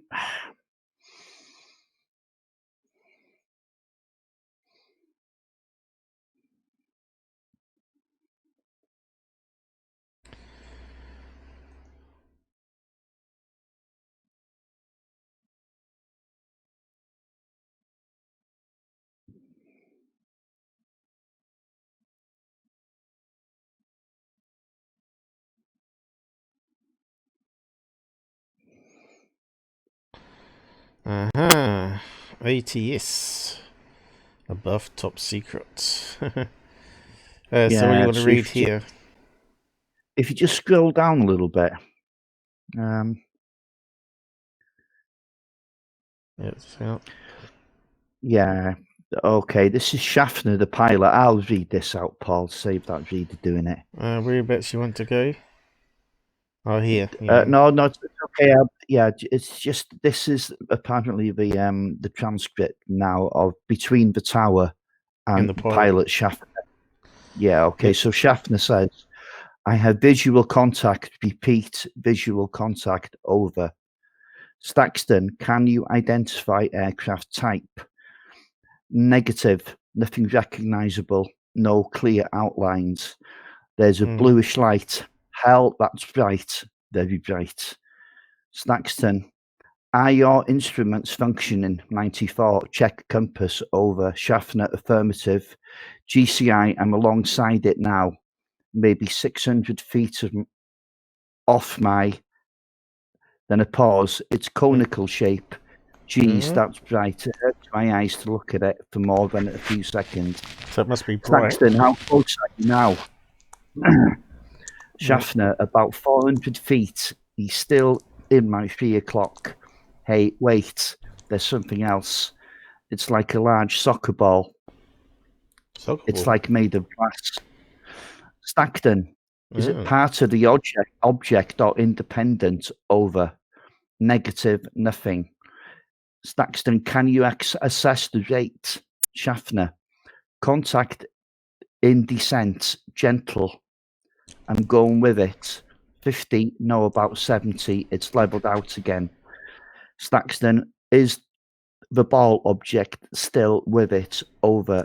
Schaffner, affirmative. It's not actually connected.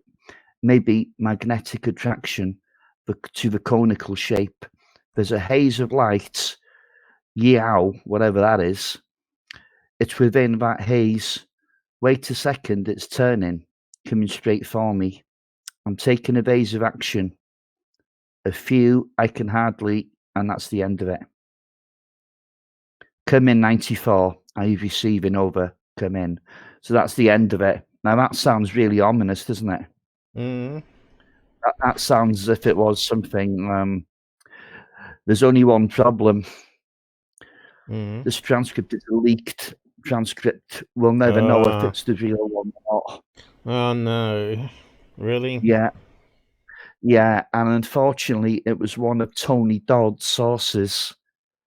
Do you remember that crash we covered in the Middle East, where one of his sources turned out to be a total nonsense? Not sure if I remember that one. Did we cover that one? Yeah, we covered it about not last week, the week before, I think, or maybe the week before that even. But yeah, it was one of Tony Dodd's sources, so I'm very, very skeptical, to be honest. Okay. It's one hell of an unusual case, that's for sure. For the cockpit to be closed down, there was evidence there that he didn't eject. They'd known if he'd ejected, that was for sure. Right. But he could have easily hit the sea, as you said, opened the cockpit manually, got out, drowned, his body was swept away by the tide. Yeah. But it was quite odd that the craft was undamaged, only even nose cone was damaged. Whole thing's a little bit odd, but you have to go for the logical explanation first, don't you? Yeah. So I'd suggest that is probably what happened. Unless we actually got the flight radar and also but there was an obvious the cover transcript. Well, the guy had he had a couple of thousand hours of flying time in jets to his name, but in the Lightning itself, he only had 127 hours. So he was quite a novice to that particular plane. And out of those 127 hours, only about 20 of those hours were actually at night time, which is when this incident occurred. So it could have easily been piloted, couldn't it? So it's a bright bluish light. Yeah, according to this. Yeah. That sounds almost like a Foo Fighter. Mm-hmm. But of course, it was way too big for a Foo Fighter. They came really close to the aircraft. They were like quite often, basketball size. Yeah, but 70, we're talking about another 30 years on where the technology advances, right? Or the bigger crafts may have started to come here. And the other ones were actually little probes or some sort of new weapon, and now they're making them bigger. Who knows? Whoever's behind it, whether it's aliens or human technology here. Yeah. It could be some experimental plasma weapon, right? To try out on a plane and see what effect it had on it, like shutting down the instruments, right? Anyway. And another thing is his family got quite upset in the end because UFO researchers are poking his family and telling him he was abducted by aliens, and he just wanted to know what had actually happened. But the Air Force did cover it up. There's no question about that. But I think they covered up their own incompetence because they shouldn't have sent him out when he had so little nighttime flying time in that particular aircraft. Of course, it could also be something natural, of course, that we haven't seen before. Yeah, some we sort of plasma still don't know energy. what he was chasing. We still don't know what he was chasing. Right, you're cutting out a wee bit there. Can you just drop in and out again? Yeah, sure. It might be just my end, but that's sort of, we talk over each other if it cuts out too much. Hopefully when we get that fast internet my end, it might solve all that problem. That sounds better. It sounds like you're better again. I don't know if it's your end or my end at the moment, but once I get my end sorted out, then it can't be my end. Once we get on maximum speed on fibre. Okay, does it sound any better now? I can't hear any sound a lot bit better now, and you're not fading in and out. Kind of weird how it does that. I thought there might be something else on that page, but I'm not seeing anything. It's just a lot of chit chat. There's an unusual looking old jet though, isn't it? It's quite chunky, compared to our standards nowadays. But there's the canopy at the Tony front Dodd, here. he actually included this case. It was a big part of his book called Alien Investigator. So, it was in his interest really to make this case as mysterious as possible. Still interesting. And unfortunately, UFO researchers can be quite pushy. Yeah. That they want it to fit their narrative, and if that means upsetting the family, they don't really care. What's that? I'm not saying they're all like that, but some are like that. Unfortunately, there it is. There, they're pulling it out to sea. And you can see the canopy closed here. Ah, yeah. Okay, there you go. Canopy's closed. Yeah, it's just the nose cone as well. Also, those reports were true then. Yep, looks like it. Pretty intact. Took them a couple of months to find it, Well, it was in the North Sea, so... Still, can you close that once you've opened it, though? Because you had to use a winder, didn't you? So why would you wind it back shut again? It doesn't make any sense. No, you wouldn't do that, but the hydraulics may fail. Think of the water pressure down the bottom there, and the several hundred feet of liquid. It's going to be one hell of a pressure. It could be enough to force it down again. I'm not saying that's what happened, Paul. But that's the only plausible thing. Strangely enough, many of the cockpit's instruments were missing. Really? Ooh. This included B2B compass, voltmeter, standby direction. No wonder they covered it up. Yeah, it does kind of sound like it. Auxiliary warning panel. Why would you take all that off it? That's really weird. This is a massive breach of regulations. Thought the Ministry of Defence crash investigating team was promised the instruments would be returned. So who's they took off the instruments? Says missing. So who took? So who took them? It might have been in for maintenance, Paul, and it hadn't been completed. I suppose they wanted to check the panels to see if they misled them, was the reason why it crashed. So what's that trying to say here? Can't quite read that writing. No, what I'm suggesting, those instruments are missing before he took off. And hence the cover. Because then they'd have been responsible for his death, wouldn't they? So what they're saying here, the ejector seat also seemed to be wrong. There was suspicion later among investigators that this was not one fitted to the aircraft. And when it took off from Binbrook on its final flight, they were given assurance by the commanding officer of 5th Squadron that the seat had not been tampered with. This case is getting a bit weirder by the minute, isn't it? After the investigator's job was over, they were told not to discuss anything of the event with their families, was spelt wrong, because of their national security. NDA, people, NDA.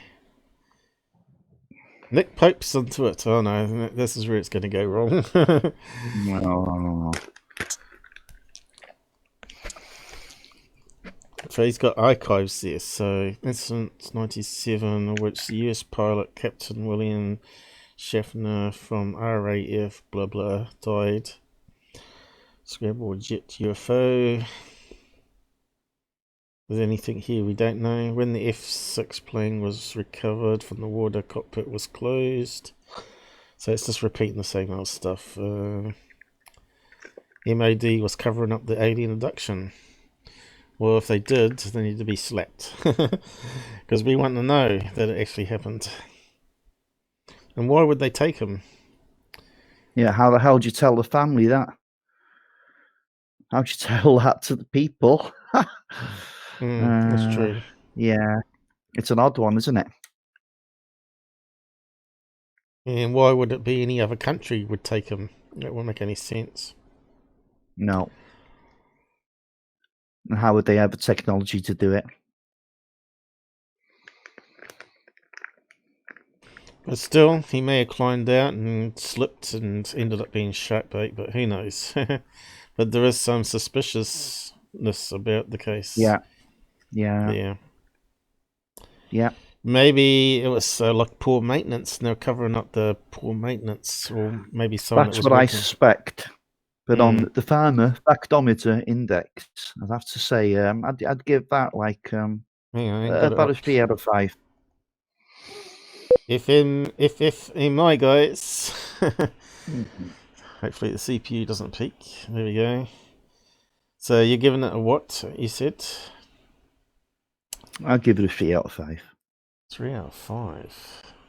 Yeah, I can't give it 4 or 5 because there's too many logical explanations. But then again, if I thought it was totally logical, I'd only give it a 1 or 2. It's certainly suspect. Yeah, we haven't had a ram for a while. We haven't had a home run yet on these cases lately. No. That's a home run. Haven't played that one for a while, actually. It's quite funny, though. And, of course, the last one was on the horse ones. That was definitely going to be a 1.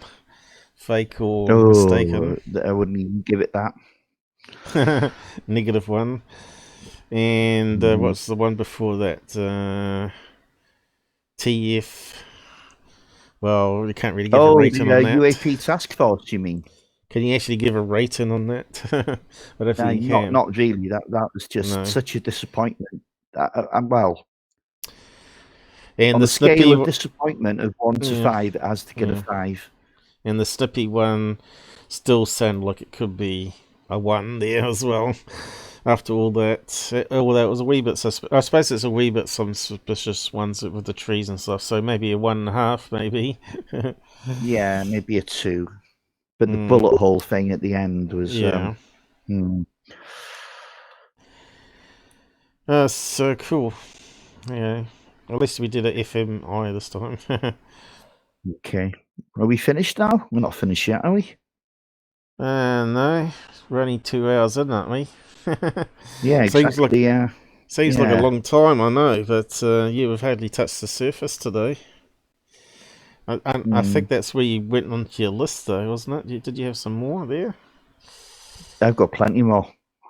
All right. So let's see. What did you put? I can't remember what you said for today. But we weren't sure if you're going to get another power cut because you said it's been intermittent all week. Oh yeah, well I haven't had one since Thursday, and that was only for like 15 minutes, so we'll be fine. We'll be fine. Although it was about this time of night as well. Yeah, so we're up to the more one because you didn't fill in any other ones after this one. So yeah, we might have to do a couple more if we've got time. Jesus, yeah, do at least a couple more because it won't take long to go through some of these cases. But I found this one. I thought this was like really interesting because it was same year as the same day, sorry, as the Exeter incident. Ah, we got Susan with us. I see some Susan's emojis been popping with up. us for ages. I said hello to her a while ago, but you were waffling on and you didn't listen to me. Oh yeah, it's all my fault for waffling. Sorry. Yep. Yeah, I thought it was Shelley popping up there, but it's actually Susan amongst Shelley there.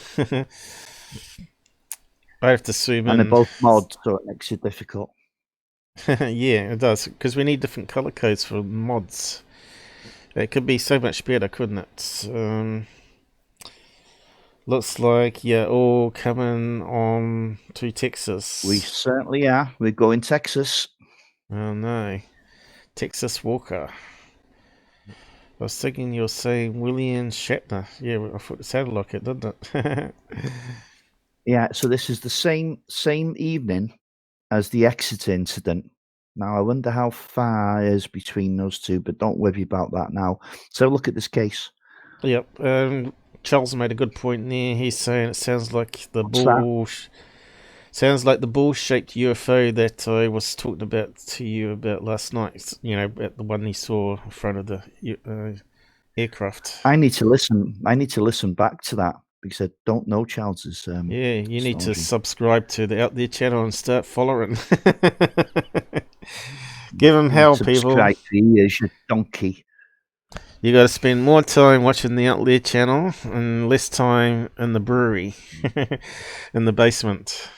Okay.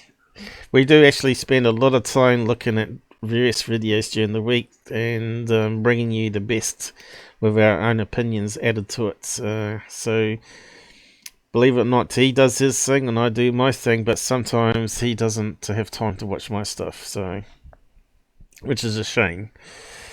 So I watched some of it yesterday. I watched the Mick West stuff, but if I'd known Charles's case was there, I'll go through it tonight, actually, after this.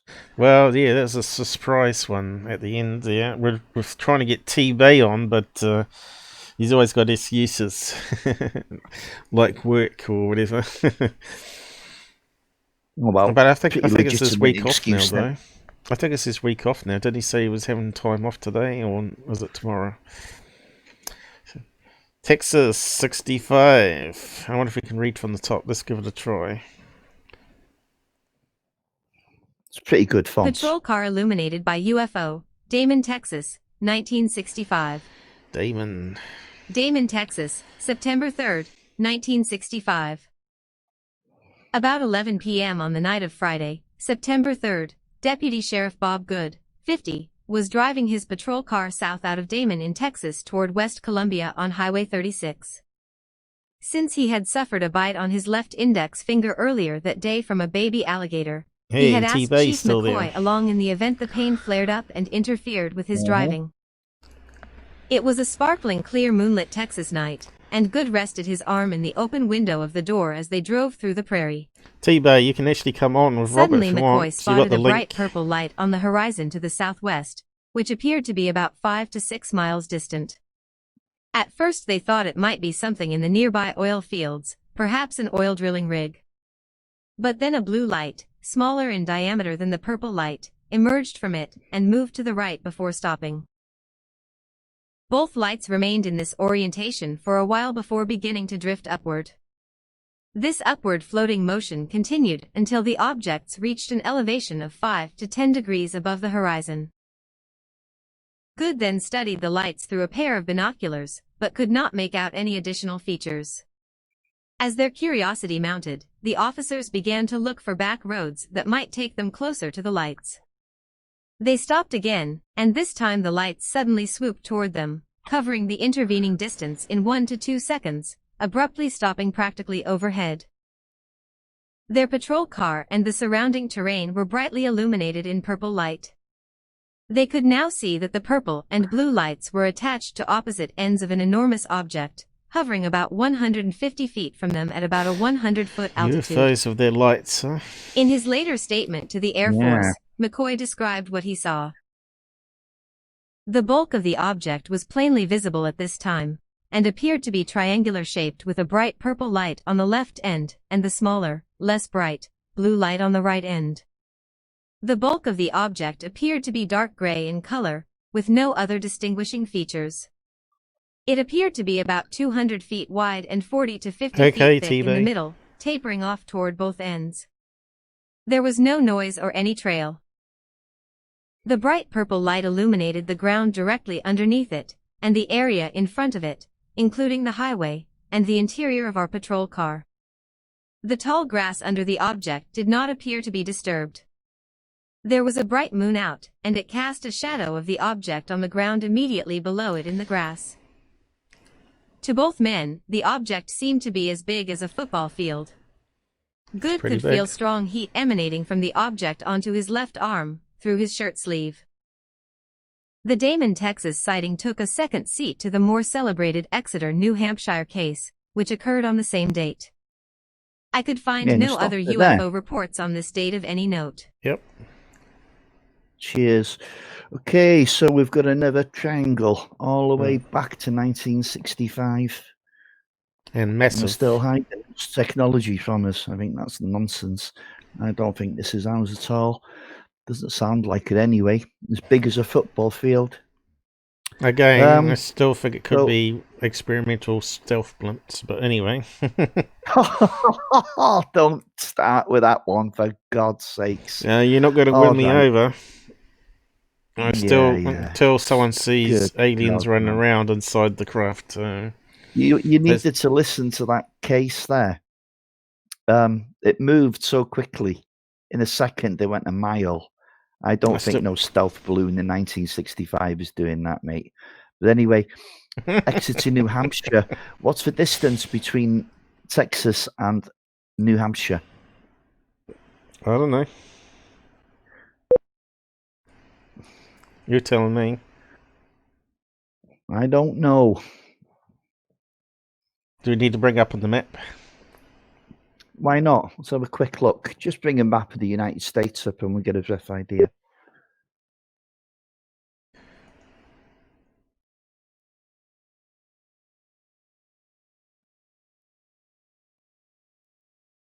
Robin Poor fighting again. Okay. Gee, I've got some beer on the go here, and it's fermenting, and it's going guggle, guggle, guggle, guggle, guggle. It's doing my flaming head in. I thought that was my stomach for a minute. No, it's not. Must be due for a bacon sandwich, I reckon. What was the locations again? New Hampshire. New Hampshire. I suppose I need to copy it and paste it, don't I? New Hampshire, USA, was it? Yeah. And the other one was Damon, Texas, wasn't it? Yeah. So if I just say get Texas up and so Damon, Texas. Oh, maybe. Okay, forget about it. Susan's worked it out. 1,984 miles. So call it 2,000 miles. But of course, almost 2,000. That wouldn't be anything. But if it was alien tech, let's just pretend it was alien. 2,000 miles isn't a lot, is it? Oh, you can see it's all along the coast there as well. Wow. Maybe it's a USA triangle. That's interesting. That's interesting. So what can a fighter jet do in Oh, speed. Well, we'd have to have a look at the actual times of the sighting to find out what time it happened in Texas and what time it happened in New Hampshire. But we won't go into that now. Yeah. Okay, Charles has come up with a similar figure, so we'll just round it off and stop you two fighting, and we'll just call it 2,000 miles. I wasn't fighting. Not you. All right, on the side chat, is it? Susan says 1984. Charles says 2. Oh, I got it up on the screen, guys. I don't think Google would be wrong. And Charles has got so cocky, he's even put a 0.8 in there. Jesus, man, these guys they're too good for us. We don't need us. I need to bring up the laser cats. This time it's Charles vs. Susan. Yeah. I wait till we get used to on voice chat, and that'll be another live show, Monday show. It's funny as hell. But anyway. So carry on. Note. Yeah. Could the unknown objects, which were seen earlier on the same day in New Hampshire, have flown southwesterly down the eastern coast of the United States and moved over the Texas town of Damon? After a few seconds, with the strange object hovering almost directly overhead, they fled the scene and headed toward Damon as fast as we could go, making speeds of up to 110 miles per hour. McCoy kept watching the object out the rear window of the car. For 10 to 15 seconds, the UFO continued to hover above the pasture. Then it abruptly shot back in the direction from which it had come. After arriving at approximately its original position, McCoy reported, it went straight up in the air and disappeared at 25 to 30 degrees above the horizon. That's not a stealth blimp Back balloon. at Damon, the shaken officers calmed themselves and then decided to go back and investigate again. They come in. This time they drove down the Damon West Columbia Road, but saw nothing. Finally they returned to the area where they had first seen the lights, and once again spied the purple light on the horizon, and again saw the smaller blue light emerge with a strange two-step motion and float upward. Fearing another close encounter, they again fled the area.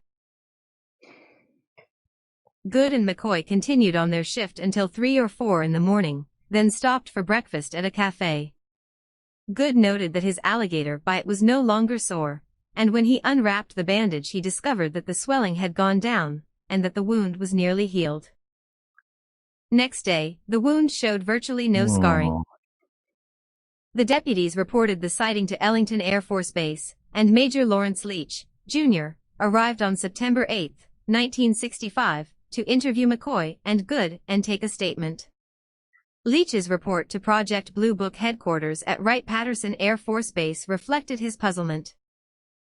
There is no doubt in my mind, he said, that they definitely saw some unusual object or phenomenon. Both officers appeared to be intelligent, mature, level-headed persons capable of sound judgment and reasoning. U.S. Air Force put this case in the unknown category. Written by B.J. Booth. Also see, true article on Damon, Texas sightings. Okay, so we got to the end and he's gone for his, was it number 5 pee break again, is it?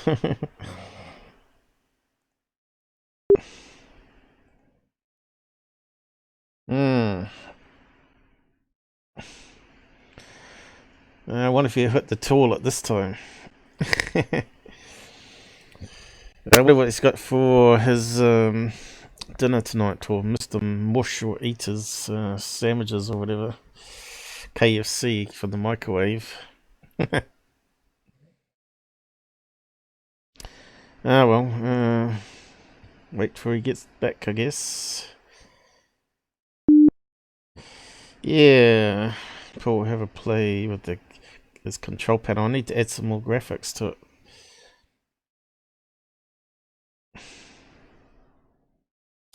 Need a bit more CPU too. Corbell, let's bring up Corbell. We haven't seen him for a while. Is it still minimized? I forgot to change it today. I don't know. My bad coding. Hey, Cool Bill. Let's bring him up. He's funny. Hey UFO peeps, this is Corbell, the greatest UFO filmmaker of all time. Since filming with Bob Lazar, I have had to change my identity to Jimmy L. Dummel. You can call me Dumb for short. I did this super great movie called The Skinwalker. But really it was 99% Nap's work repackage, hey. Anyhow, I just have to shameless plug the best UFO channel on the web, the Out There channel, so show him some support. Just simply giving a thumbs up for a like on today's show helps a lot, in posting comments on videos and watching some of the older videos. And if you're loaded with cash and like to help cover costs and buy new gear to keep the channel going, I show you how to find the links now. Visit his About tab. There you can find his direct PayPal for one-off payments or his Patreon to be a monthly supporter from as low as $1. And if you like his cool logos and funny artwork on a tee or hoodie, there's a merch link. I love the back graphic for Black Ops logo, recently added. Also watch out to moderator in the side chat. Will post some quick links for you and other useful stuff from time to time. Moderators, live what have you posted today? See Discord ya link? Later, UFO and alien fans. Come on, moderators. Do Dumpty pay. I do find that funny though. Yeah, what's the site called again? Above Top Secret. I did have it done. Oh, UFO, yeah, UFO Casebook. Yeah, what I like about this, it's nice and concise with the accounts, and it always leaves the sources at the bottom. Mm-hmm. So you can verify them if you want, which is important because there's so much bullshit on the internet. You've got to be really careful. Mm-hmm. You might, look into a case and think, this is true. This is why I say to people, always verify the first account you see. Mm-hmm. Try and get 4 or 5 accounts and cross-reference them, and just keep digging, just to make sure you're not being. Anyway, we're finished with this case now. So in some way, have we got another link to go, or you want to cover more on this one? No, the only thing about this case was that healing of his hand. I find that a little bit fantastic. And I'm not saying he's lying, but I just sandwiches. thought that was Oh, Paul, you were a bit. What's that? That wasn't okay. It sounds better now. Yeah. You sound all right to me. I haven't heard any problems today myself. How's it going out there? The sound's all right, guys. Let us know.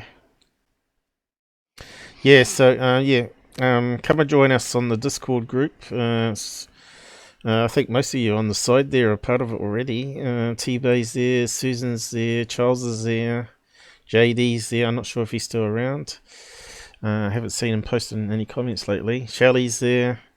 So yeah, the community's slowly growing. So that isn't about tab, as Corbell was saying. So yeah, we're finished with this triangle one. Yeah.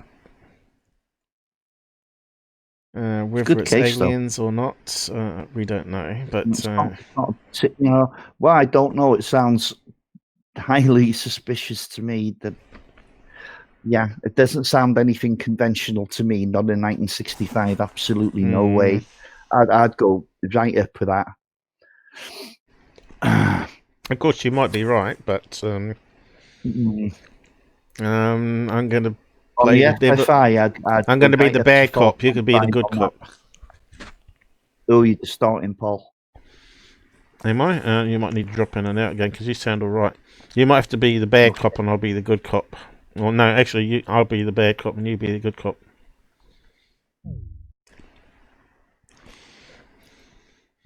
We can't all have good cops in ufology anyway.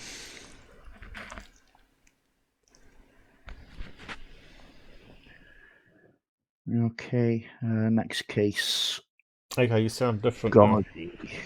God. I think it goes wrong when you go to the toilets there, Robert. When you go away and then put it back on, something goes wrong. Yeah, it could be. I think you need to drop out and then again each time you do that. Each time, yeah, okay, no problem. I might need to go to the toilet myself yet. Okay, I'll wait for you. I'm eating my sandwich. I need a sandwich icon. Mm-hmm. Oh.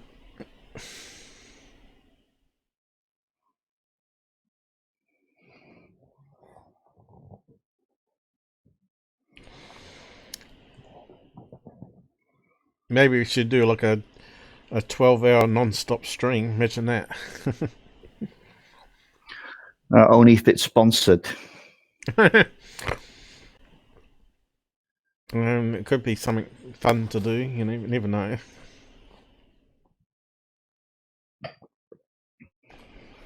We never get anyone that wants to come on our show to talk, though. We always make excuses, right? Well, the best guys don't really want to talk, do they? And I'm talking about people who've actually witnessed something now. I'm always a bit suspicious when someone rushes forwards with a story, you know. I mean, like Charles has been with us for a while now, and only I think Saturday night that he's mentioned about his sighting, and we've had a few others like that. But I mean, Shelley was very reluctant at first to say anything about her experience. So, I'm not really so keen on someone, that suddenly turns up on the side chat and wants to come on. Yep. You listen to them, of course, but I think most of them have been believable. That guy put in a MUFON case after all, which is very rare. Yeah, most of the ones that we've had on, well, all of them. If you said third phase, anyone on third phase is instantly suspicious because it ends up being BS anyway. But how many of them put in a MUFON case report in when they come on the show to talk? None of them, as far as I've seen. Okay. I think, because they don't like MUFON, you see. MUFON shows them up as non-investigators. Yeah, I'm just going to kick it off. A UFO attack, the mysterious and deadly Barroso incident. Okay. Brent Swanser, April 21st, 2020. Facebook. Twitter. Google+.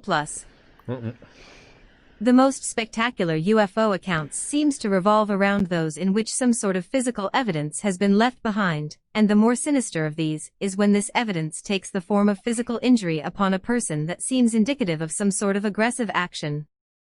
Are UFOs benevolent or not?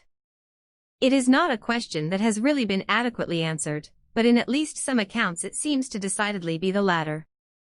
There are in fact quite a few cases of UFOs allegedly attacking human beings, and one of the most harrowing of these is one that supposedly occurred in Brazil in the 1970s.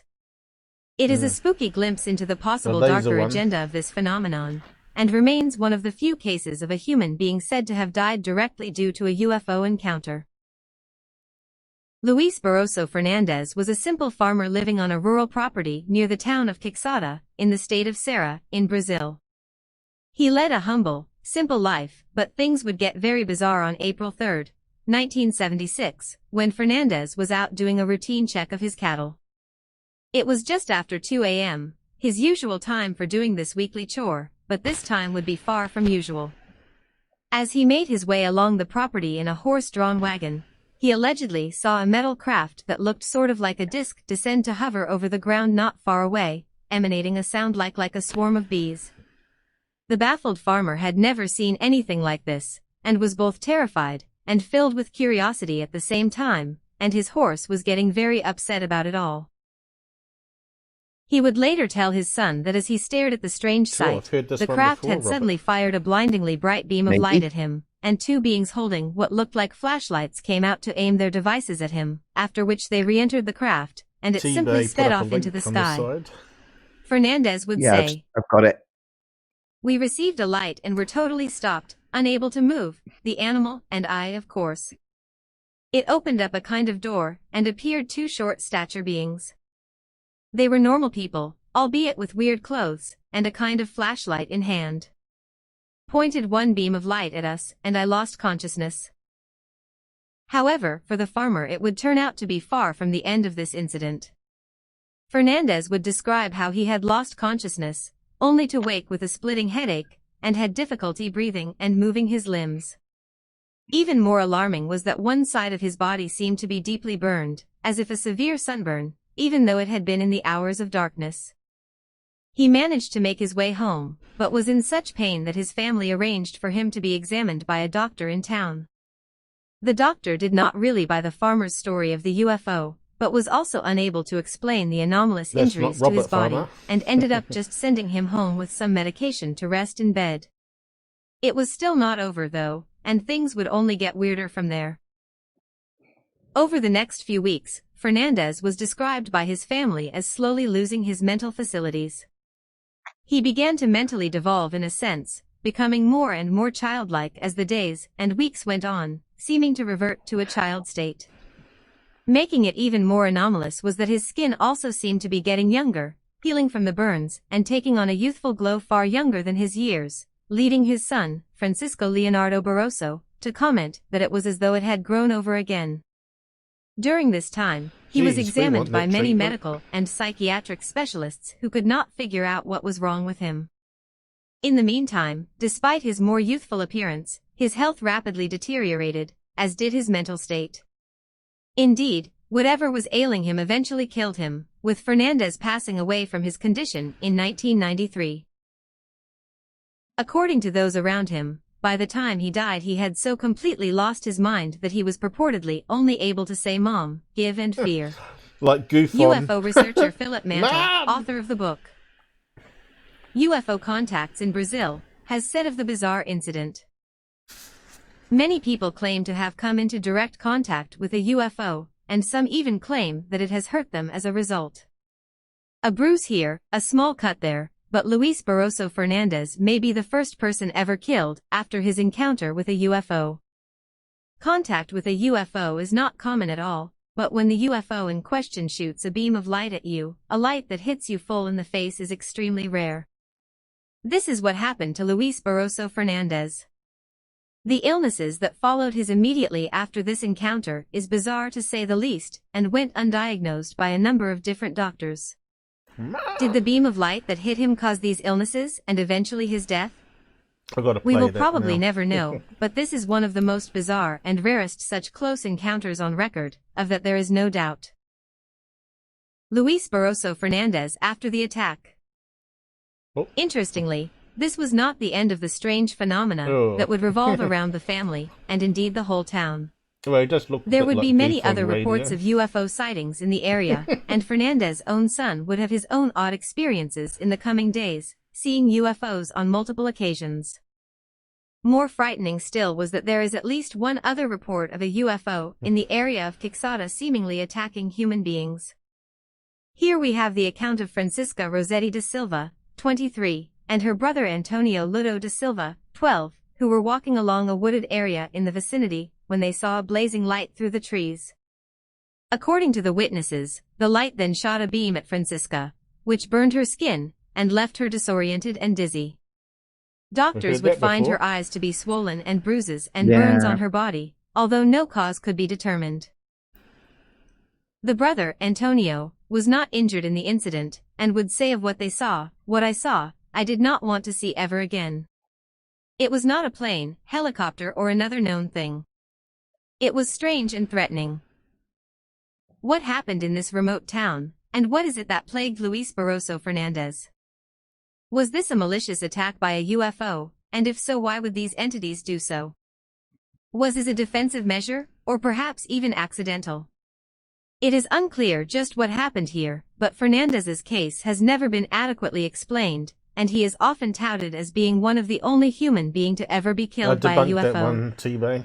Whether it was real or not, it does leave us to ask ourselves whether UFOs are friendly or not, and poses the question of whether there are perhaps times when they have more sinister goals than we may realize. Yeah, Tbay's bringing up the Falcon Lake one, which we looked at, or I looked at. Well, Falcon Lake. It's a strange one. I don't know. I'm not convinced either way. To be honest, at the moment, there's only one thing that really gets me. That was fake. About that. You know, the guy after his injuries. Well, he was allegedly on his way to the hospital when the police picked him up and said they'd give him a lift to the hospital. Yep. He refused the lift and went straight to the nearest media center or office to tell his story. So, you know, you'd think normally if you were injured as badly as, well, he obviously was injured, you'd think he'd be glad to get to the hospital, but instead he wants to tell his story to the press office first.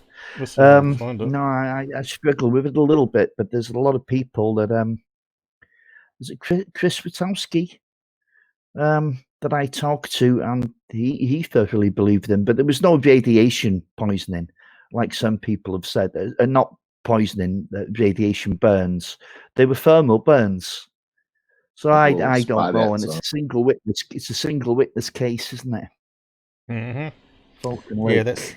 Yeah, I actually found it in Google, but I had to type in some keywords there. Yeah, but it's another case of someone potentially being injured by a UFO. Now that case was 1970, but it was 1973 when he denied. When he died even. So I was just thinking that the Colaris incident was 1979, wasn't it? But I don't know. I look at the photographs and I point out stuff that doesn't match the story, but we match a camp and fire waffle iron to the burn marks on his chest. Now the guy was a geologist and crushed volcanic rock, all sorts of rocks, which were known to be radioactive.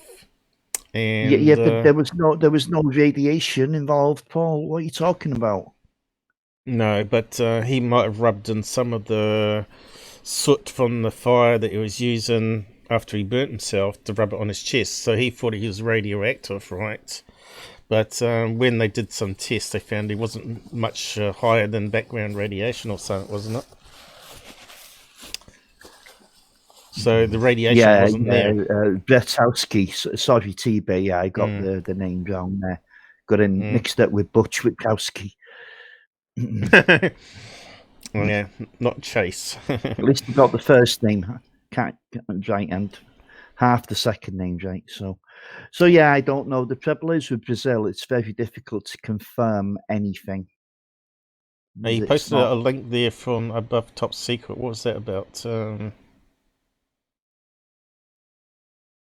Let's see if I can find it again. Here we go. YouTube. Right. What does he say? This was just recently posted on ATS. So it's, what was that about? It's Hey, the mystery night sky object has returned. It's a piece of footage. Seems to have all the data there. I'll let you look at it. We don't want to go into video analysis tonight, do we? No. That's normally for Saturdays. Yeah, maybe you can do that on Saturday. It looks interesting so far. Just looking at it now, I've got the sound turned down. The mystery night sky object has returned. Went back out to my front yard with my night vision camera tonight.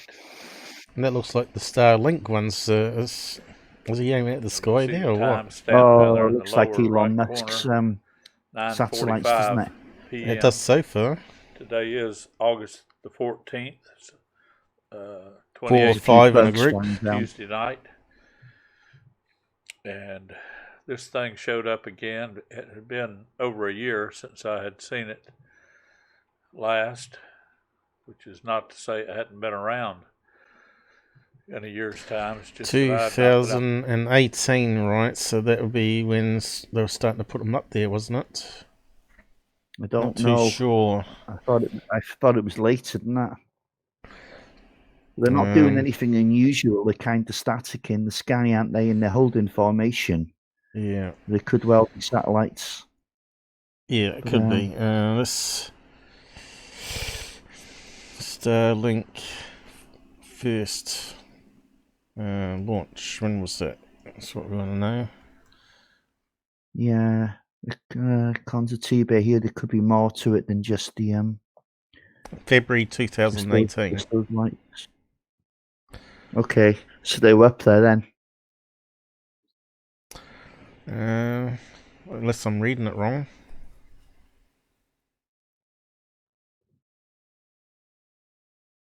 Yeah, SpaceX. Yeah. They have to be it, wouldn't it? So they would have a few up there by time that he's filming. Let's see. August. So how many months difference is that? 4 or 5 months? 7, 8. Plenty of time to launch 7. more up there. 6, 7 even. Let's see what other links say here. Where is Starlink available first? Oh, I suppose it's talking about countries, is it? I don't think it's available yet. Is it up and running? Looks like it's going to be Canada and United States, right? Which makes sense.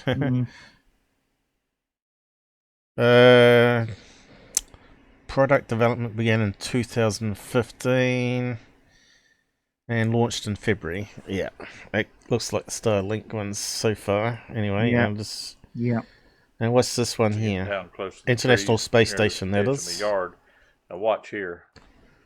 Looks like something No, it's not. popped up out of it or off of it as it got down to that point. This one here. I'm showing you that part of the clip again.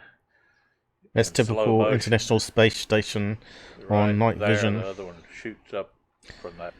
And that looks like a bird that just leapt out the tree there. Spot looks like. Or a bat. It could be a bat. Let's have a look. The remainder of the time that I filmed it, it had this shape. I don't know. That's a desperate attempt to that, Paul. I think you need a closer look at it than that. Size, quality to it. I filmed this thing for well over 30 minutes. I'm just trying to figure it out. It could be a reflection on the lens. And at least 15 of the 30 minutes, it was pretty much motionless. Because you got to remember, people do like to hoax, right? Sky. It was way high, almost looking straight up. I live about 3 miles southwest of Asheboro. Is that a reflection that we're not seeing that is next to a light or something? On, brick retaining. Yeah, let's have a look. I don't know, Paul. Don't say it's a hoax. We don't know. The guy sounds sincere. Night vision camera. And Can't just dismiss it like that, you know. To hold the camera still enough. True. To keep things. We got no reference point at the moment. And you got your head cranked back, and you're looking pretty much straight up, and you know, after 5 or 10 minutes of that, it gets pretty uncomfortable. Well, I filmed this for over 30 minutes, and it was still out there in that spot when I quit and came back in the house.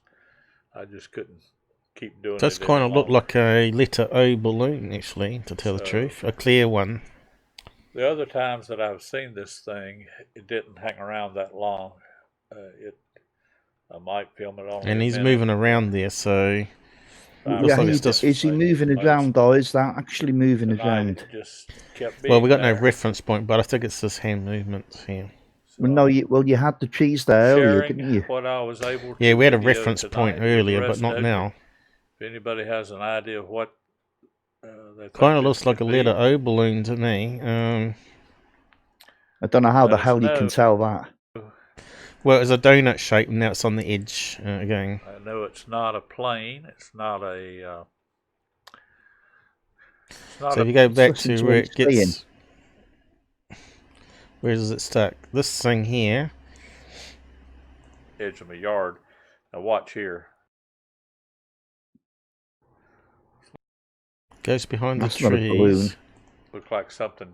And then something gets spooked. See, it looked like it was flapping there. But why does it look like The trees near the edge of my yard. Now watch here. comes out here? Oh, I'm trying to keep it zoomed. Oh, gone super big. Hang on. Stupid Google. Oh. Let's see. Looks like something. I think I have to zoom in where it comes up. It's one of those ones you need to really slow motion it, I suppose. Let's just do that. Okay, let's play it now and watch it carefully. Come down. Okay.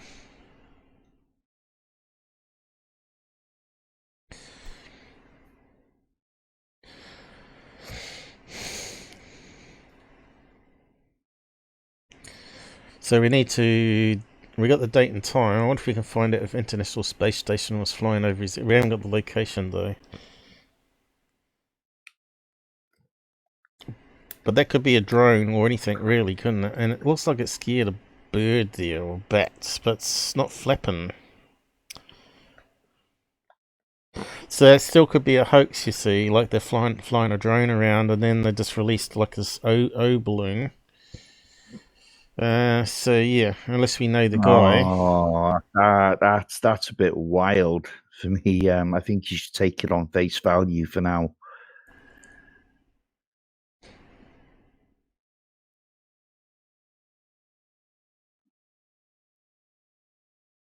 Yeah, I don't take anything on face value. For now, I said, Paul, until you do some further analysis on it. Yeah, so let's see. It looks like it comes out the top of the tree here.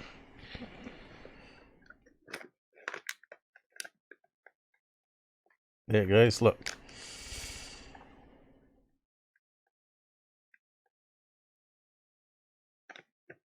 Ah, squashing and compressing as it's going up, which would be like a bird flapping its wings.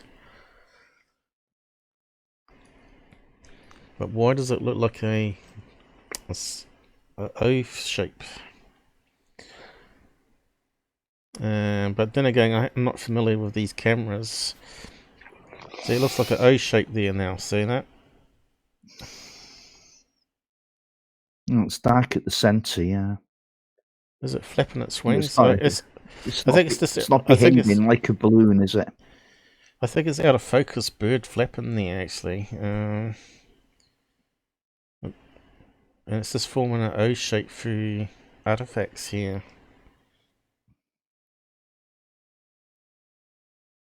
Don't know, we'll keep watching it. It still looks like an O balloon though. See that there? That looks like a classic O balloon there.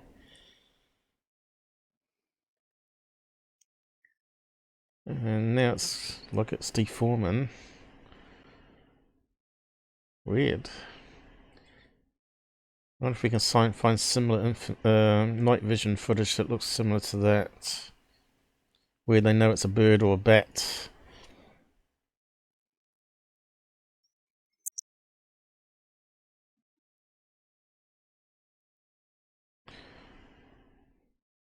Well, we just have to class it as unknown, suspicious for now until we can actually...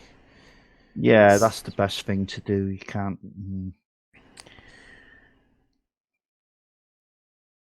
But that, like you said, we don't know if that's him moving or the thing's flapping wings.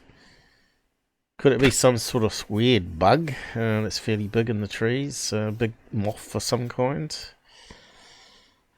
That would mean that it hasn't got much heat, you see, and we're not actually seeing the full shape on thermal, right? Mm-hmm. And there are hand-sized moths, right? Really big ones, and butterflies. Yeah, I wonder if it's an insect. Let's see if I get just pause that. Hand-size moths. Now we'd have to know the area he's in and see if they actually live there.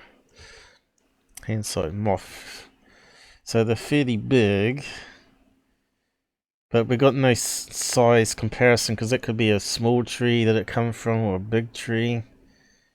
The biggest moth. Okay, let's see what we get on that.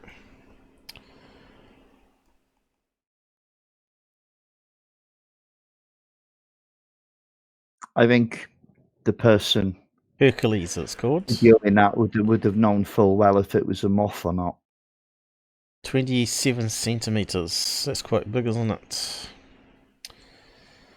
Yeah, but you know if you're filming a moth. I don't know. See how it's got these Oh, loopy you would. sort of ears on it? 'Cause you've got visual as well. But there you got that bit between the wing flap here, which makes it whole in the video when it's flying up and down. Oh, look at how big it is. That's huge. And you got this other one here. Is that the same thing? Different colours of them? Oh yeah, same thing. That one's black, this one's orange. That's massive. Well, he's got the biggest one. You only got a baby one there, mate. Yeah, who would have thought you get insects that big that can fly? Crazy. But anyway, just a theory, because of this hole here. If its wings are going up and down on thermal, it may look really strange, like we were looking at there. Who knows? I'd have to get one of them and film it, and then do a side by side, right? Because I don't think anyone would have filmed them flying at night time on thermal. So what happens to the subject? Does it just stay there? Does it go back to the tree?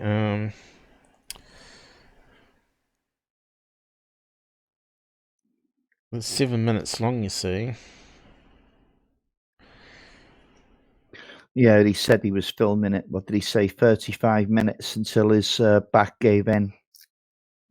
And it was still there. I don't know. It seems to almost have like a flapping motion to it there, though. I think it's just visual artifact that it looks kind of look like a donut.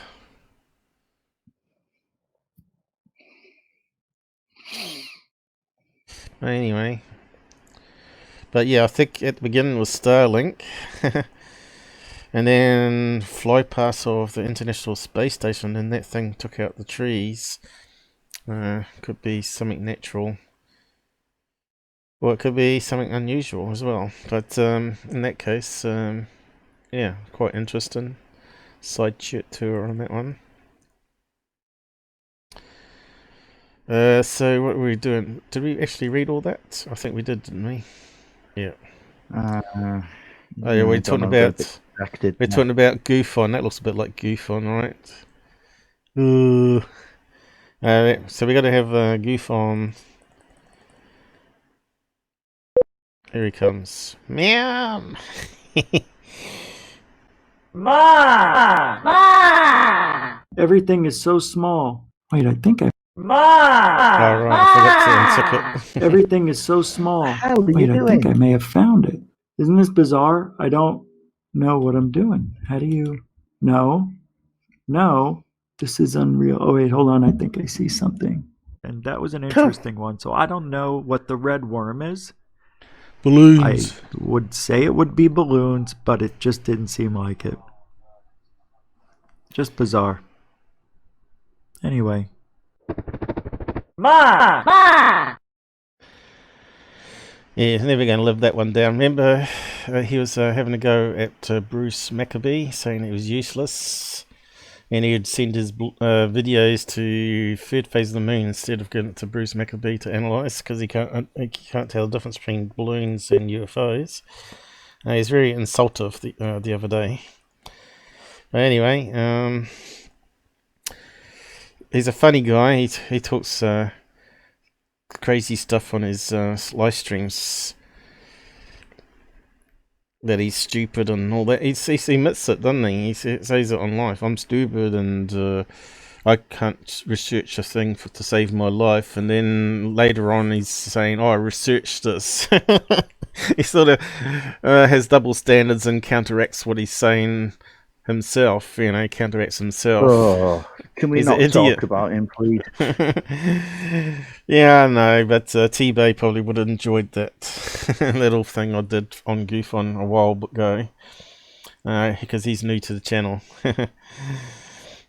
But yeah, he's put up that video, by the way, Tbay, where he's filming all these obviously balloon UFOs, right? And he saw that red worm, as he calls it, which is clearly a wedding balloon arch that's got away and drifting around in the sky.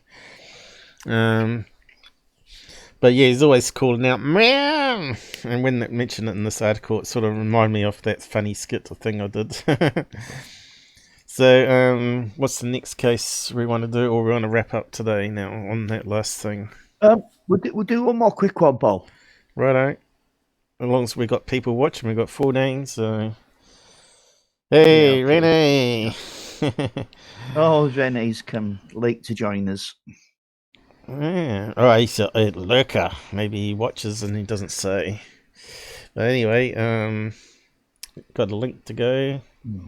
Yeah, hold on a second. Something's happened to me. I'll just skim the comments in the meantime. No, hold on. I just need to refresh the page on... John, yeah, I like John. Always willing to help. John on the coast to coast last night. So that's the problem I have with John, though. He seems to use a lot of these fraud podcasts to promote himself. One of them is Black Vault, of course. Not Black Vault, Black Fade to Black. Black Vault was his stuff, but yeah, he uses all these podcasts. Well, I don't think he's using them to promote himself. I think everyone knows who he is anyway, but he's just trying to get it out to as many people as possible. I know, but I don't like that. Coast to coast. Yeah, he was on Coast to Coast last night with Jacques Valley, and I can't get the damn thing because you can't get Coast to Coast in the UK. No, you can't. You can get it on pirate networks if it gets leaked, of course. Yeah, it's kind of stupid. Why UFO information can't be just totally free and let people donate and fund it that way. But yeah, Coast to Coast subscription, isn't it? I think they charge $55 for 12 months. Wasn't what's his name? Norway was offered like $20 million to stay on for the next 5 years or whatever it was. George Noddy. Yeah. Yeah. See, I don't like Coast to Coast because they have everybody under the sun on, And, got the Corey Goods and the David Wilcoxes. And of course they promoted even Secure Team, which is stupid. And they didn't really investigate him. They sort of didn't give him any hard questions, right? And gave him too many ops-outs. But yeah, I did a live stream on that too, as you recall, and they tried to get it taken down because I used a clip from their show. So yep, I said it's fair use. Robert. Do you want a link? So interested in rocketry and astronomy. These interests give a good foundation. Okay, Charles has to go. Okay, goodbye, Charles. Thank you for listening. Okay, we must be getting late. Yeah, Charles, you can catch up on the rest of it later and the last bit. Yeah, isn't Mark D'Antonio? He's into the stars. I didn't realise John was stargazing. Well, Mark D'Antonio, I thought he was an astronomer. He is, but Shelley's saying he's into astronomy, but I didn't know he was. Or is he talking about someone else, or is she talking about someone else? I don't know. But anyway, do you want to get on with this last case then? Have we got a link? I don't see it in the list. Because the side chat's going a bit. I don't want to leave it for you while you're talking. Otherwise, it's gone at the top, hasn't it? Well, it's just filling in time while you're getting ready. I don't think so. That's a YouTube, is it? No. It's a web of emanations. 1997 South Africa UFO encounter. So we want to start with the description, is it? Full report. Well, the top, yeah. Well, that'll do. Yeah, I think you've missed a lot from the top there, Paul. Do you want to highlight that and start again? Go to the top, please. You want us to read all this rubbish out? Well, yeah, it's just giving you some basic information. There's the date and time. And, I thought it would cover it in the short. The hell was that noise? It's dusk. Whoa. That was me choking to death here. Yeah, I was trying to read that, Paul, and you've moved it. Yeah, I'm trying to get the reader ready for it. Date, September 1997. Sighting time. Day/night, dusk. Location, inland lake in South Africa. Urban or rural, rural. Hynek classification, ND. I need a drink. Duration, 5 minutes. Know of objects, 10 to 15 discs. I got Barroso here. Height and speed, 1.8 kilometers altitude, and a resulting total tower height of approximately 5.2 kilometers, 10 kilometers. These are of course estimates. Size of objects, estimated diameter of at least 1.7 kilometers. Estimates. Distance to objects. Shape of objects, disc. Color of objects. Each disc was dimly glowing with a reddish evenly distributed light, and its equatorial circumference contained several bright orange light sources, about 6 or 7 of these visible on each disc. Number of witnesses, multiple.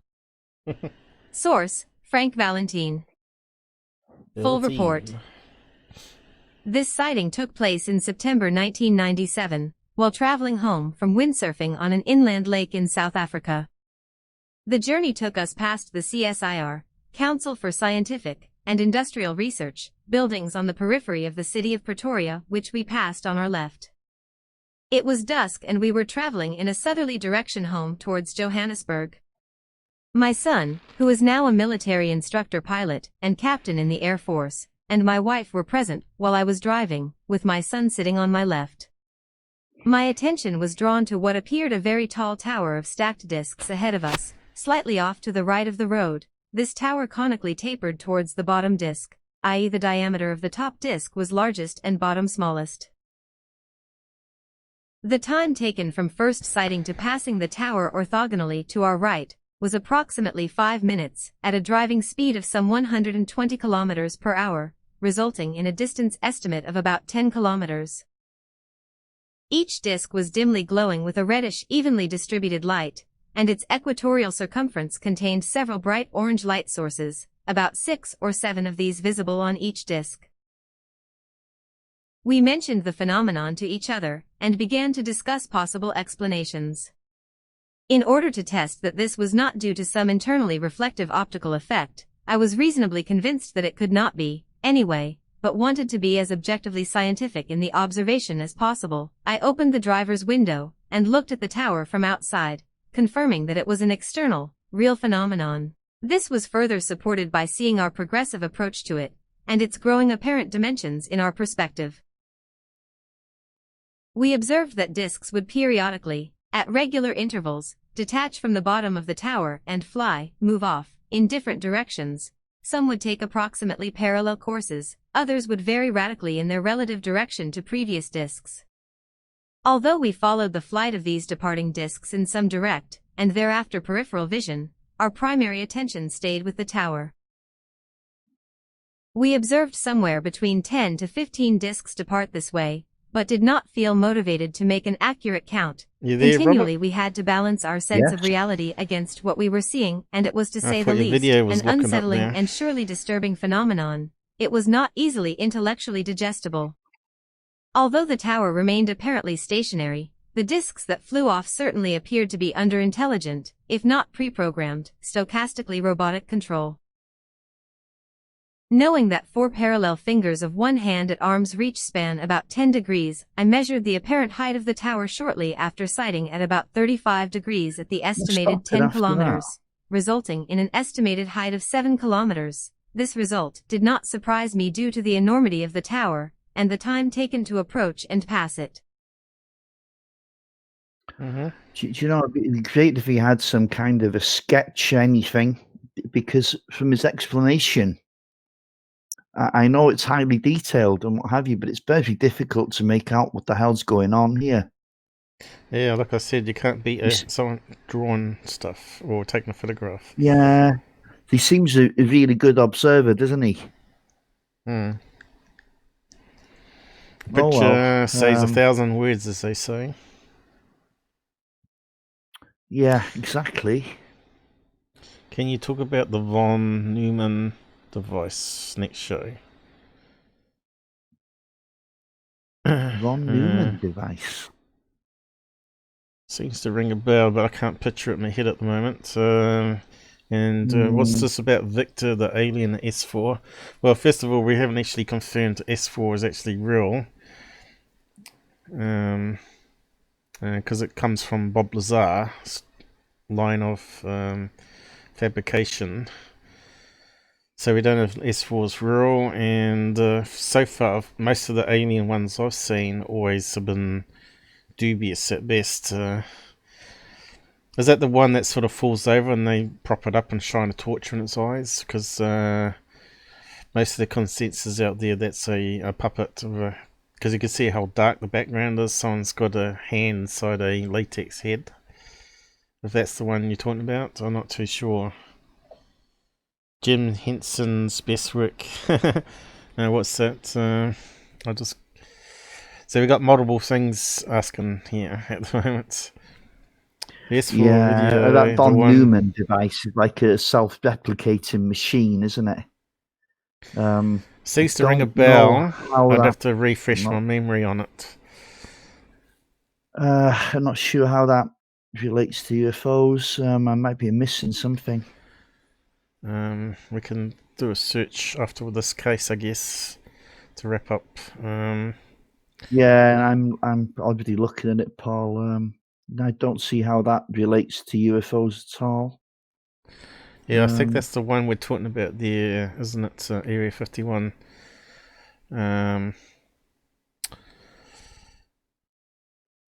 Well, for starters, if I remember right, the video, the skin of the creature didn't match what is generally said by contactees, like elephant grey, sort of like type skin on them. You know, the elephant skin. That one there's had pinky white skin, I thought. I'd have to check the video again, but it kind of looked like a latex head with someone controlling it on the back of the chair there. And of course the eyes, if they moved or anything like that, could be easily done with animatronics. It wasn't convincing to me at all. It's probably one of the worst ones. Skinny Bob is probably the best one. It's been done the best so far. That was done with multiple techniques, I believe. Close-ups and far-away ones. And of course each person did a different part of the project. Some said it was film school students now, but I haven't seen any evidence to back up that claim for the Skinny Bob one, which I talked about. But certainly Grant Cameron had a woman admitting to spending lots of money to fund it, which people were saying it was going to cost lots of money. Well, obviously she spent lots of money to make it. So yeah, 2011 wasn't it, Skinny Bob?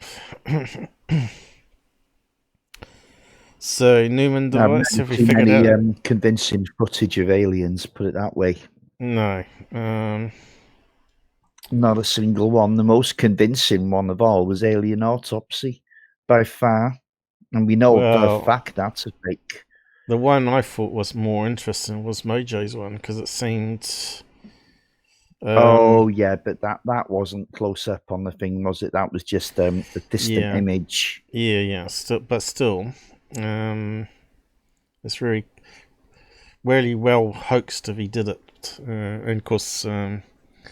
we'll never know. Yeah, It I would think be I see good. what Dan is talking about now with this Mathematics. self-replicating thing. Well, that's sort of happening now with 3D I don't know. printing. Let's have a closer look at that. Might be more better for your Saturday, that, Paul, to be honest. You're getting into Von science. Neumann's kinetic model. How do we spell his name again? Or kinematic model.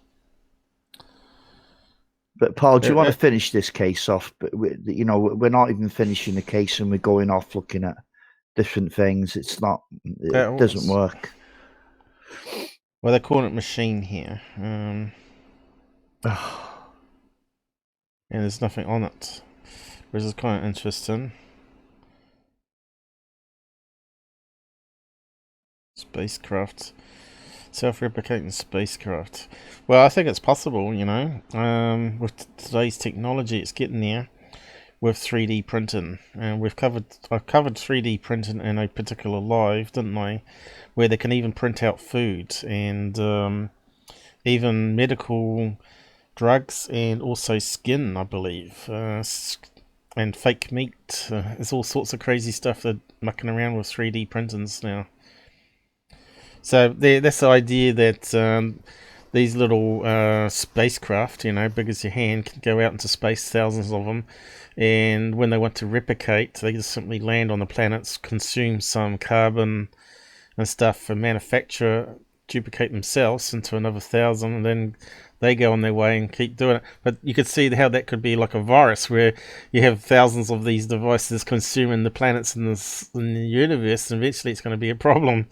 So, you'd have to build in safeguards and stuff. You wouldn't want them to keep consuming carbon for another vital elements everywhere just to make a new machine. But yeah, so it's quite a good discussion point, actually. So anyway, we'll get back to this one here. Those skinny bobs and S4 and self-replicating devices. Are you there, Robert? Yeah, I don't mind talking about that at all. It's just better to finish one subject and then get on to the next.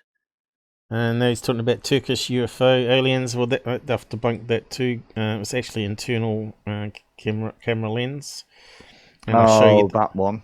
Yeah. Yeah, I show you I'll show you on the video how I overlaid the image to prove beyond doubt that it's actually part of the camera that he knew he was faking. He was twisting it so the little screw heads actually look like alien heads when it was super zoomed. But you can find that on my channel. Just have to do a search with the question. There's still some people that believe in it, but I think it was basically a very clever hoax. Geez, I mean, those things are appearing every night. It was they were filmed over weeks, weren't they, if not months? Yep. It makes sense that you would have AI-controlled space probes like we send out into space, which, if they get damaged, can land on the planet, consume some carbon or whatever they can find, and repair themselves, and then fly off again. The thing is, here we're talking about energy sources as a problem. So maybe they need to consume or dig up uranium and stuff for like a fuel cell battery that heats up liquids that spins turbines to generate electricity and all that sort of stuff. But that would be like a really ancient technology, or what we would have to do. But I did talk about depleted uranium. Not is that the right one? Or spent fuel rods from nuclear reactors. Now they're grinding it up into a powder and put into cylinders, and you end up with a 10-year life battery that you can use in laptops and stuff like that, where it never needs charging. Because the low grade radiation it gives off generates heat, which is obviously energy, which then they can convert back into electricity on the device through what was it, quartz or diamond? Oh, it was diamond. Diamond. It's sort of like a diamond outer case on it, and it would go through the diamond and create a piezo electro effect and create power. Well, voltage and amperage. Yeah, so we did actually look at that too in a previous live stream, or I did on my particular Saturday ones anyway. So yeah, go and search for the Turkish UFO debunked. You'll find it. Final analysis, I think it was called, or whatever. And you could probably search on nuke battery or something to find the article where I was talking about that. But if you been following me for a long time, you know I've sort of covered a lot of tricky science and new technologies over the last 4 years. But the last 200 live streams is where it got better, because we got better computer. Well, actually, the last 300. The first 100, the hardware I had here was a bit dodgy, and the streaming technology on Google wasn't terribly great back then either. And of course, I had to learn the technology as well to improve what I was doing. But self-learning all here, of course. So yeah, we need to finish off this case here and wrap up for the day. So let's see, where's Robert want to go with this now? Okay, finish it off. All right. Do you want me just to keep playing it? Do you? Yeah, but of course you do realise now that the whole thing's gone. But have we got another subscriber? Hello, Mr. Brontos. One. Say hi on the side so we know you're out there. And of course, these people might be watching other things and subbing, of course. We'll just finish it off then. Yeah, sure, Paul. The top disc easily spanned 4 parallel, vertically held fingers, which after some rough trig, works out to an estimated diameter of at least 1,7 km. The bottom disc of the tower was some 10 degrees above ground, which would put it at 1,8 km altitude, and a resulting total tower height of approximately 5,2 km. These are of course estimates, but I would guarantee them as being within 20% of the true dimensions. Oh. No unusual sound was heard that would have apparently emitted from the tower, or individual discs, during the entire event. No electronic/electromechanical or physiological disturbance was noted, beyond the induced emotional effects of the sighting. The orthogonal distance to our right as we passed the tower was difficult to judge due to the effect of it seeming to float, and the near to medium foreground under the apparent position of the tower drifting in the opposite direction of our travel underneath it. There was no clear relating landmark or beacon that I could later use as distance reference. We mutually confirmed that we were seeing what we apparently were seeing. During this time the road was quite busy, and we could tell from sideways glances that the occupants of passing cars, and those we passed, were also all looking, and some pointing to the phenomenon. This, believe it or not, was an important objective confirmation to us. I reported this sighting the next day to personnel at the Johannesburg Planetarium, some of whom I knew personally, having done a course in astronomy, and also having bought a 4-Newtonian reflector telescope from them years earlier. There was little, and if any, skeptical interest. Further, I did not hear of any follow-up, either privately or via the media. I am not interested in publicity at all, but think that responsible reporting and thorough follow-up investigation is vital in such cases. My personal opinion is that reporting subjects should be willing to voluntarily submit to polygraph testing with regard to the reported content of sightings, such not only to support the verity and facticity of their reports, but more importantly to support a body of reliable evidence. I would certainly be willing to submit to any verification supporting procedures. In conclusion, it may appear strange that we did not drastically slow our speed, or even stop. This was however a high-speed freeway, and stopping is not allowed except in emergency. Further, we wanted to remain in the right-hand lane, incidentally the fastest, as the tower was clearly going to pass on our right. The apparently slow speed of our approach to the phenomenon was another reason motivating the maintenance of our road speed. One emphatically expressed opinion that I will eternally remember being uttered as we passed the tower, and we observed another disc departing was, "My God, it's a mothership, and those are daughter discs." Whether that sentiment was anywhere near an accurate assessment we may of course never know. I would be interested if any party who witnessed this specific event as well, Never heard or them has called seen a daughter similar discs phenomenon, before. would supply their view and sighting report. Sincerely. There we go. Yeah, that was an interesting case, but it would have been far better documented if it happened in the United States, wouldn't it? Mm. I mean, where did he report it to? The Planetarium Center or something? Mm-hmm. I don't know if MUFON have any investigators in South Area 51. Africa. They had Cynthia Hang, didn't they?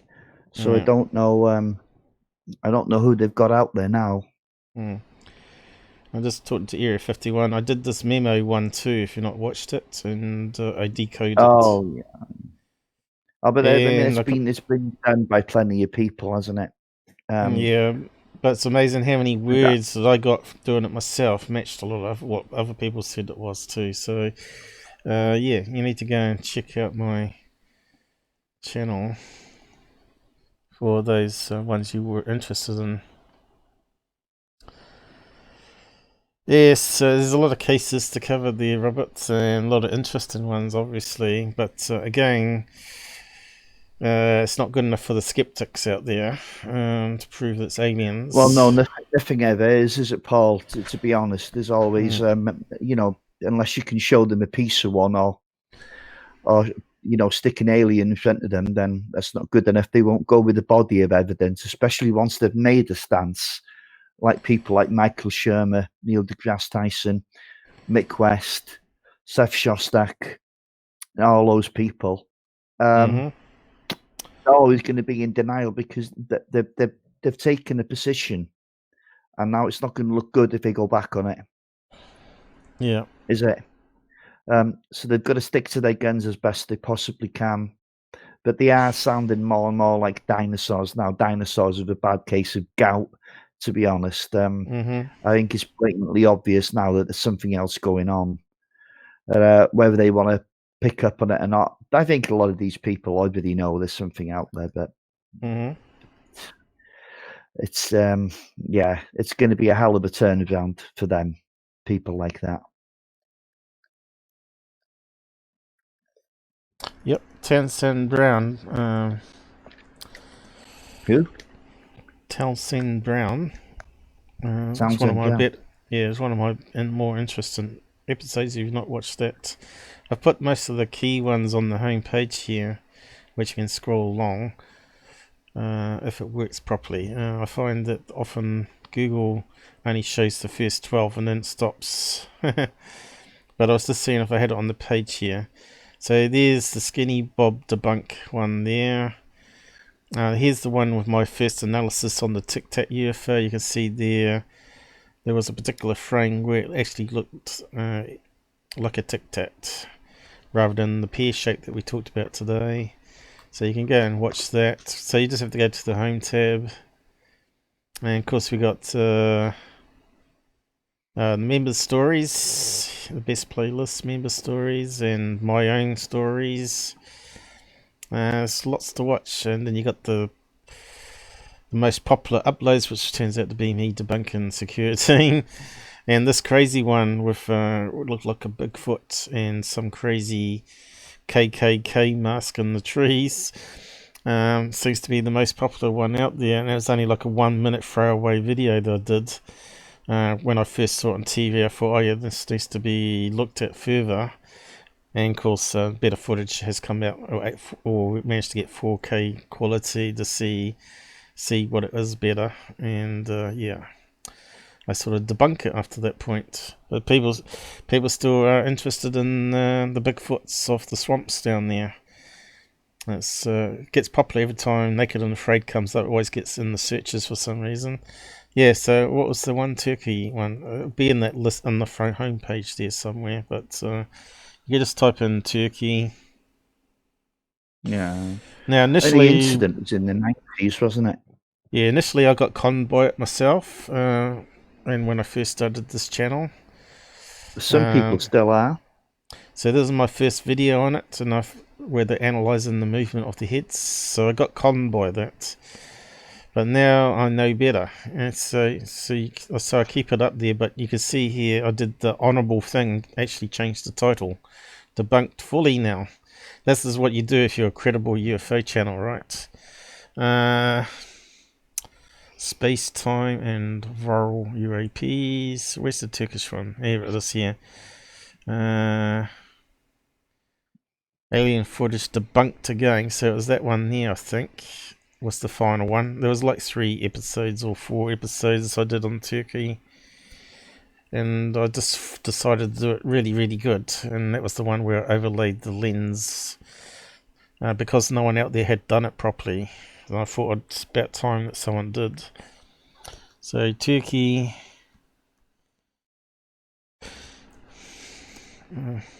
that one's debunked now, and all the other videos weren't even related to it, but what people filmed were some fakes, of course, like high mast lights was one of them. One was the moon, another one was airplane flying past, you know, stuff like that, and it was all bundled together, claiming it was all part of the same UFO event, which it wasn't. What was the other stuff you wanted to cover? Oh, right. What was that thing about 3D printers? Let's see if I can find it. 3D printers. Printers. Does it work on printer? Maybe I haven't even put it in the description, so it won't find it. Doesn't look like it's printing, maybe. The search is really crappy. It could be in there. Is that the one? God, those Turkish videos and was it 2007, 2008, and 2009? Yep. They're still going. It went on for that long. Yeah. And George Lear, sometimes I get mixed him up with John Lear, which I don't normally do, get people mixed up, but yeah. Lear. And this one here was also quite interesting about piezoelectric looking effect. at one of the cells at the moment, yeah, does look quite convincing, doesn't it? But you know, I would, yeah, you got to smell of that with it. Piezo, I'll just call it piezo. If you've not watched that one, that's quite interesting too, about crystals that, as you squeeze them, actually generate heat. Because it puts the structure under stress and it releases electrons and also emits X-rays and some chemicals too, like quartz. That's what's happening at Skinwalker Ranch. So if you've not watched my Skinwalker Ranch ones as well, that sort of connects into it. So all these lies seem to build up and then eventually be used information and analysing future stuff, like Skinwalker Ranch is one of them. But there's a whole, if you go to, not membership, go to my playlist, you can find all the playlists broken down. But instead of using the scroll thing, which doesn't always work properly, just make sure you click on created up here, and it changes it to all page formats like that without the arrows, and it shows all of them. So that's all my playlists there, but if you have a look through those, you can see I've sort of broken it up to make it easy to find stuff. Or the debunks on various people out there, including my own music videos. So we got the Hella and Hopi Indian Connection playlist there. Skinwalker Ranch is here somewhere. But I can never ever spot it because I've got so many now. UFO Planet, UFO Seekers. Again, I can't see it, but I'll just post a link to it anyway. All playlists. So if you watch all that, you'll be busy all year, or a couple of years anyway. Anyway, better close down, haven't we? What's that one there? Okay, just close that one down.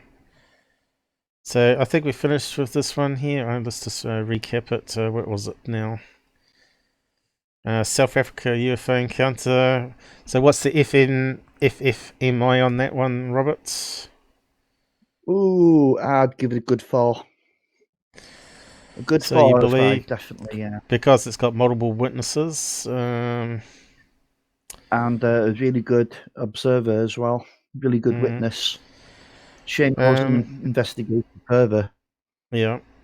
Was there any physical evidence on this one? I can't remember now. No, it's no physical evidence. It was No. just a sighting. Like burns on people?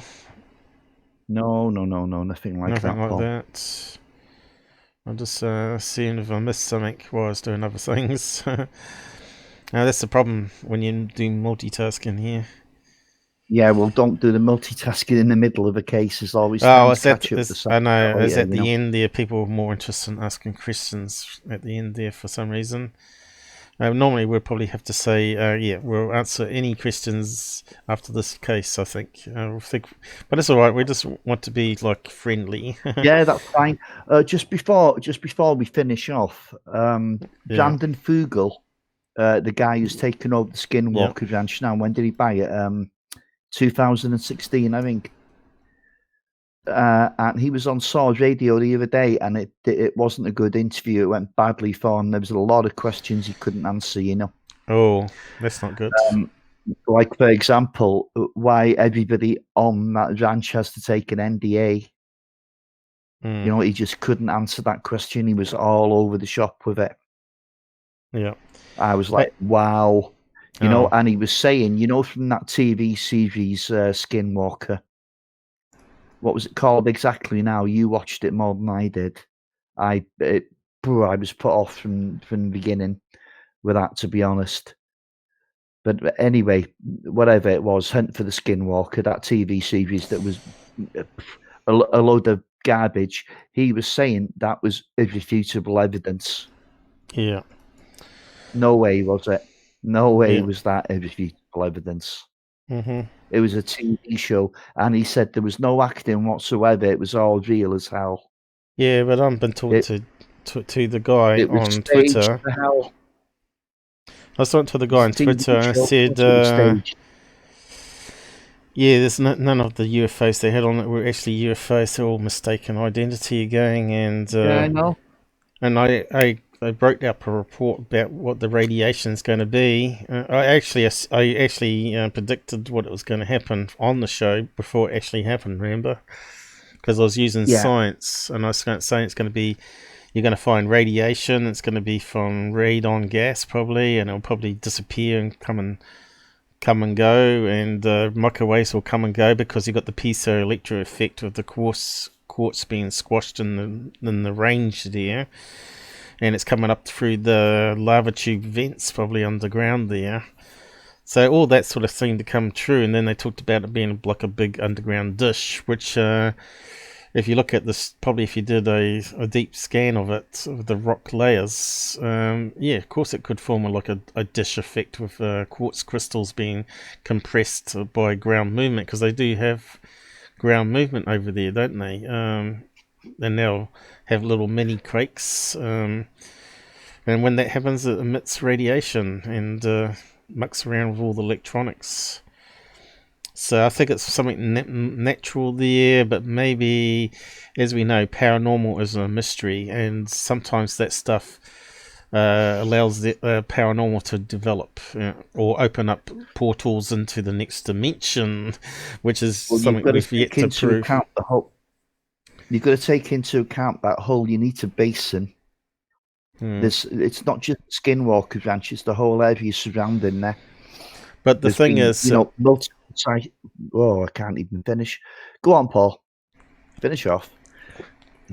The thing is, what they've experienced and can be explained naturally. Like infrasound will cause you to feel that you're being watched and see things. It will create hallucinations in the eye through the vibrations of the sound, and also affect the memory, which is basically what he talked about when he was walking down. They seemed to have a guy that was paralyzed standing there, and then they saw a UFO over the mountain and all that sort of stuff. It could be because of the environment affecting all their perceptions, and they're seeing a mass hallucination. I know it sounds crazy, but it does sort of happen.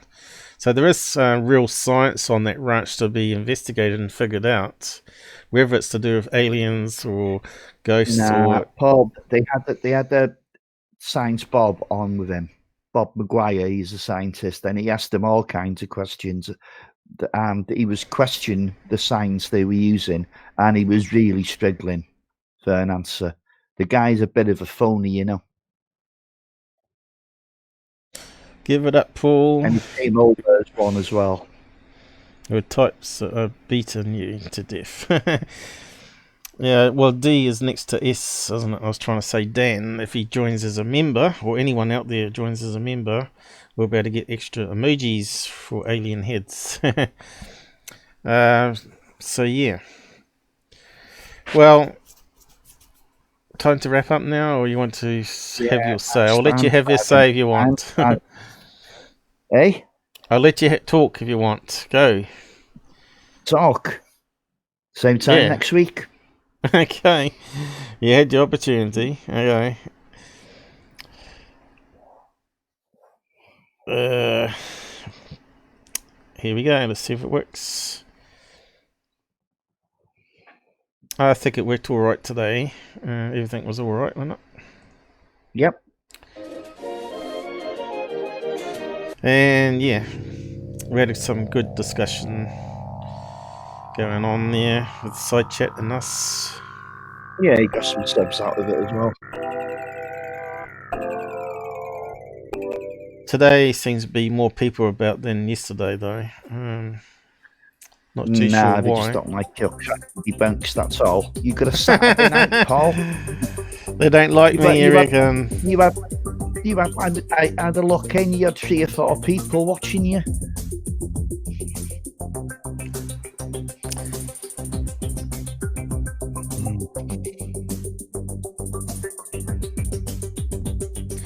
I know they don't want the truth. No, they don't, you know.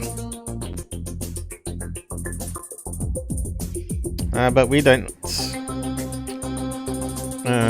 swallow it all here either on your cases. No, absolutely not. Even the UFO. We got a few ones tonight on the FMI. Only 2 good ones.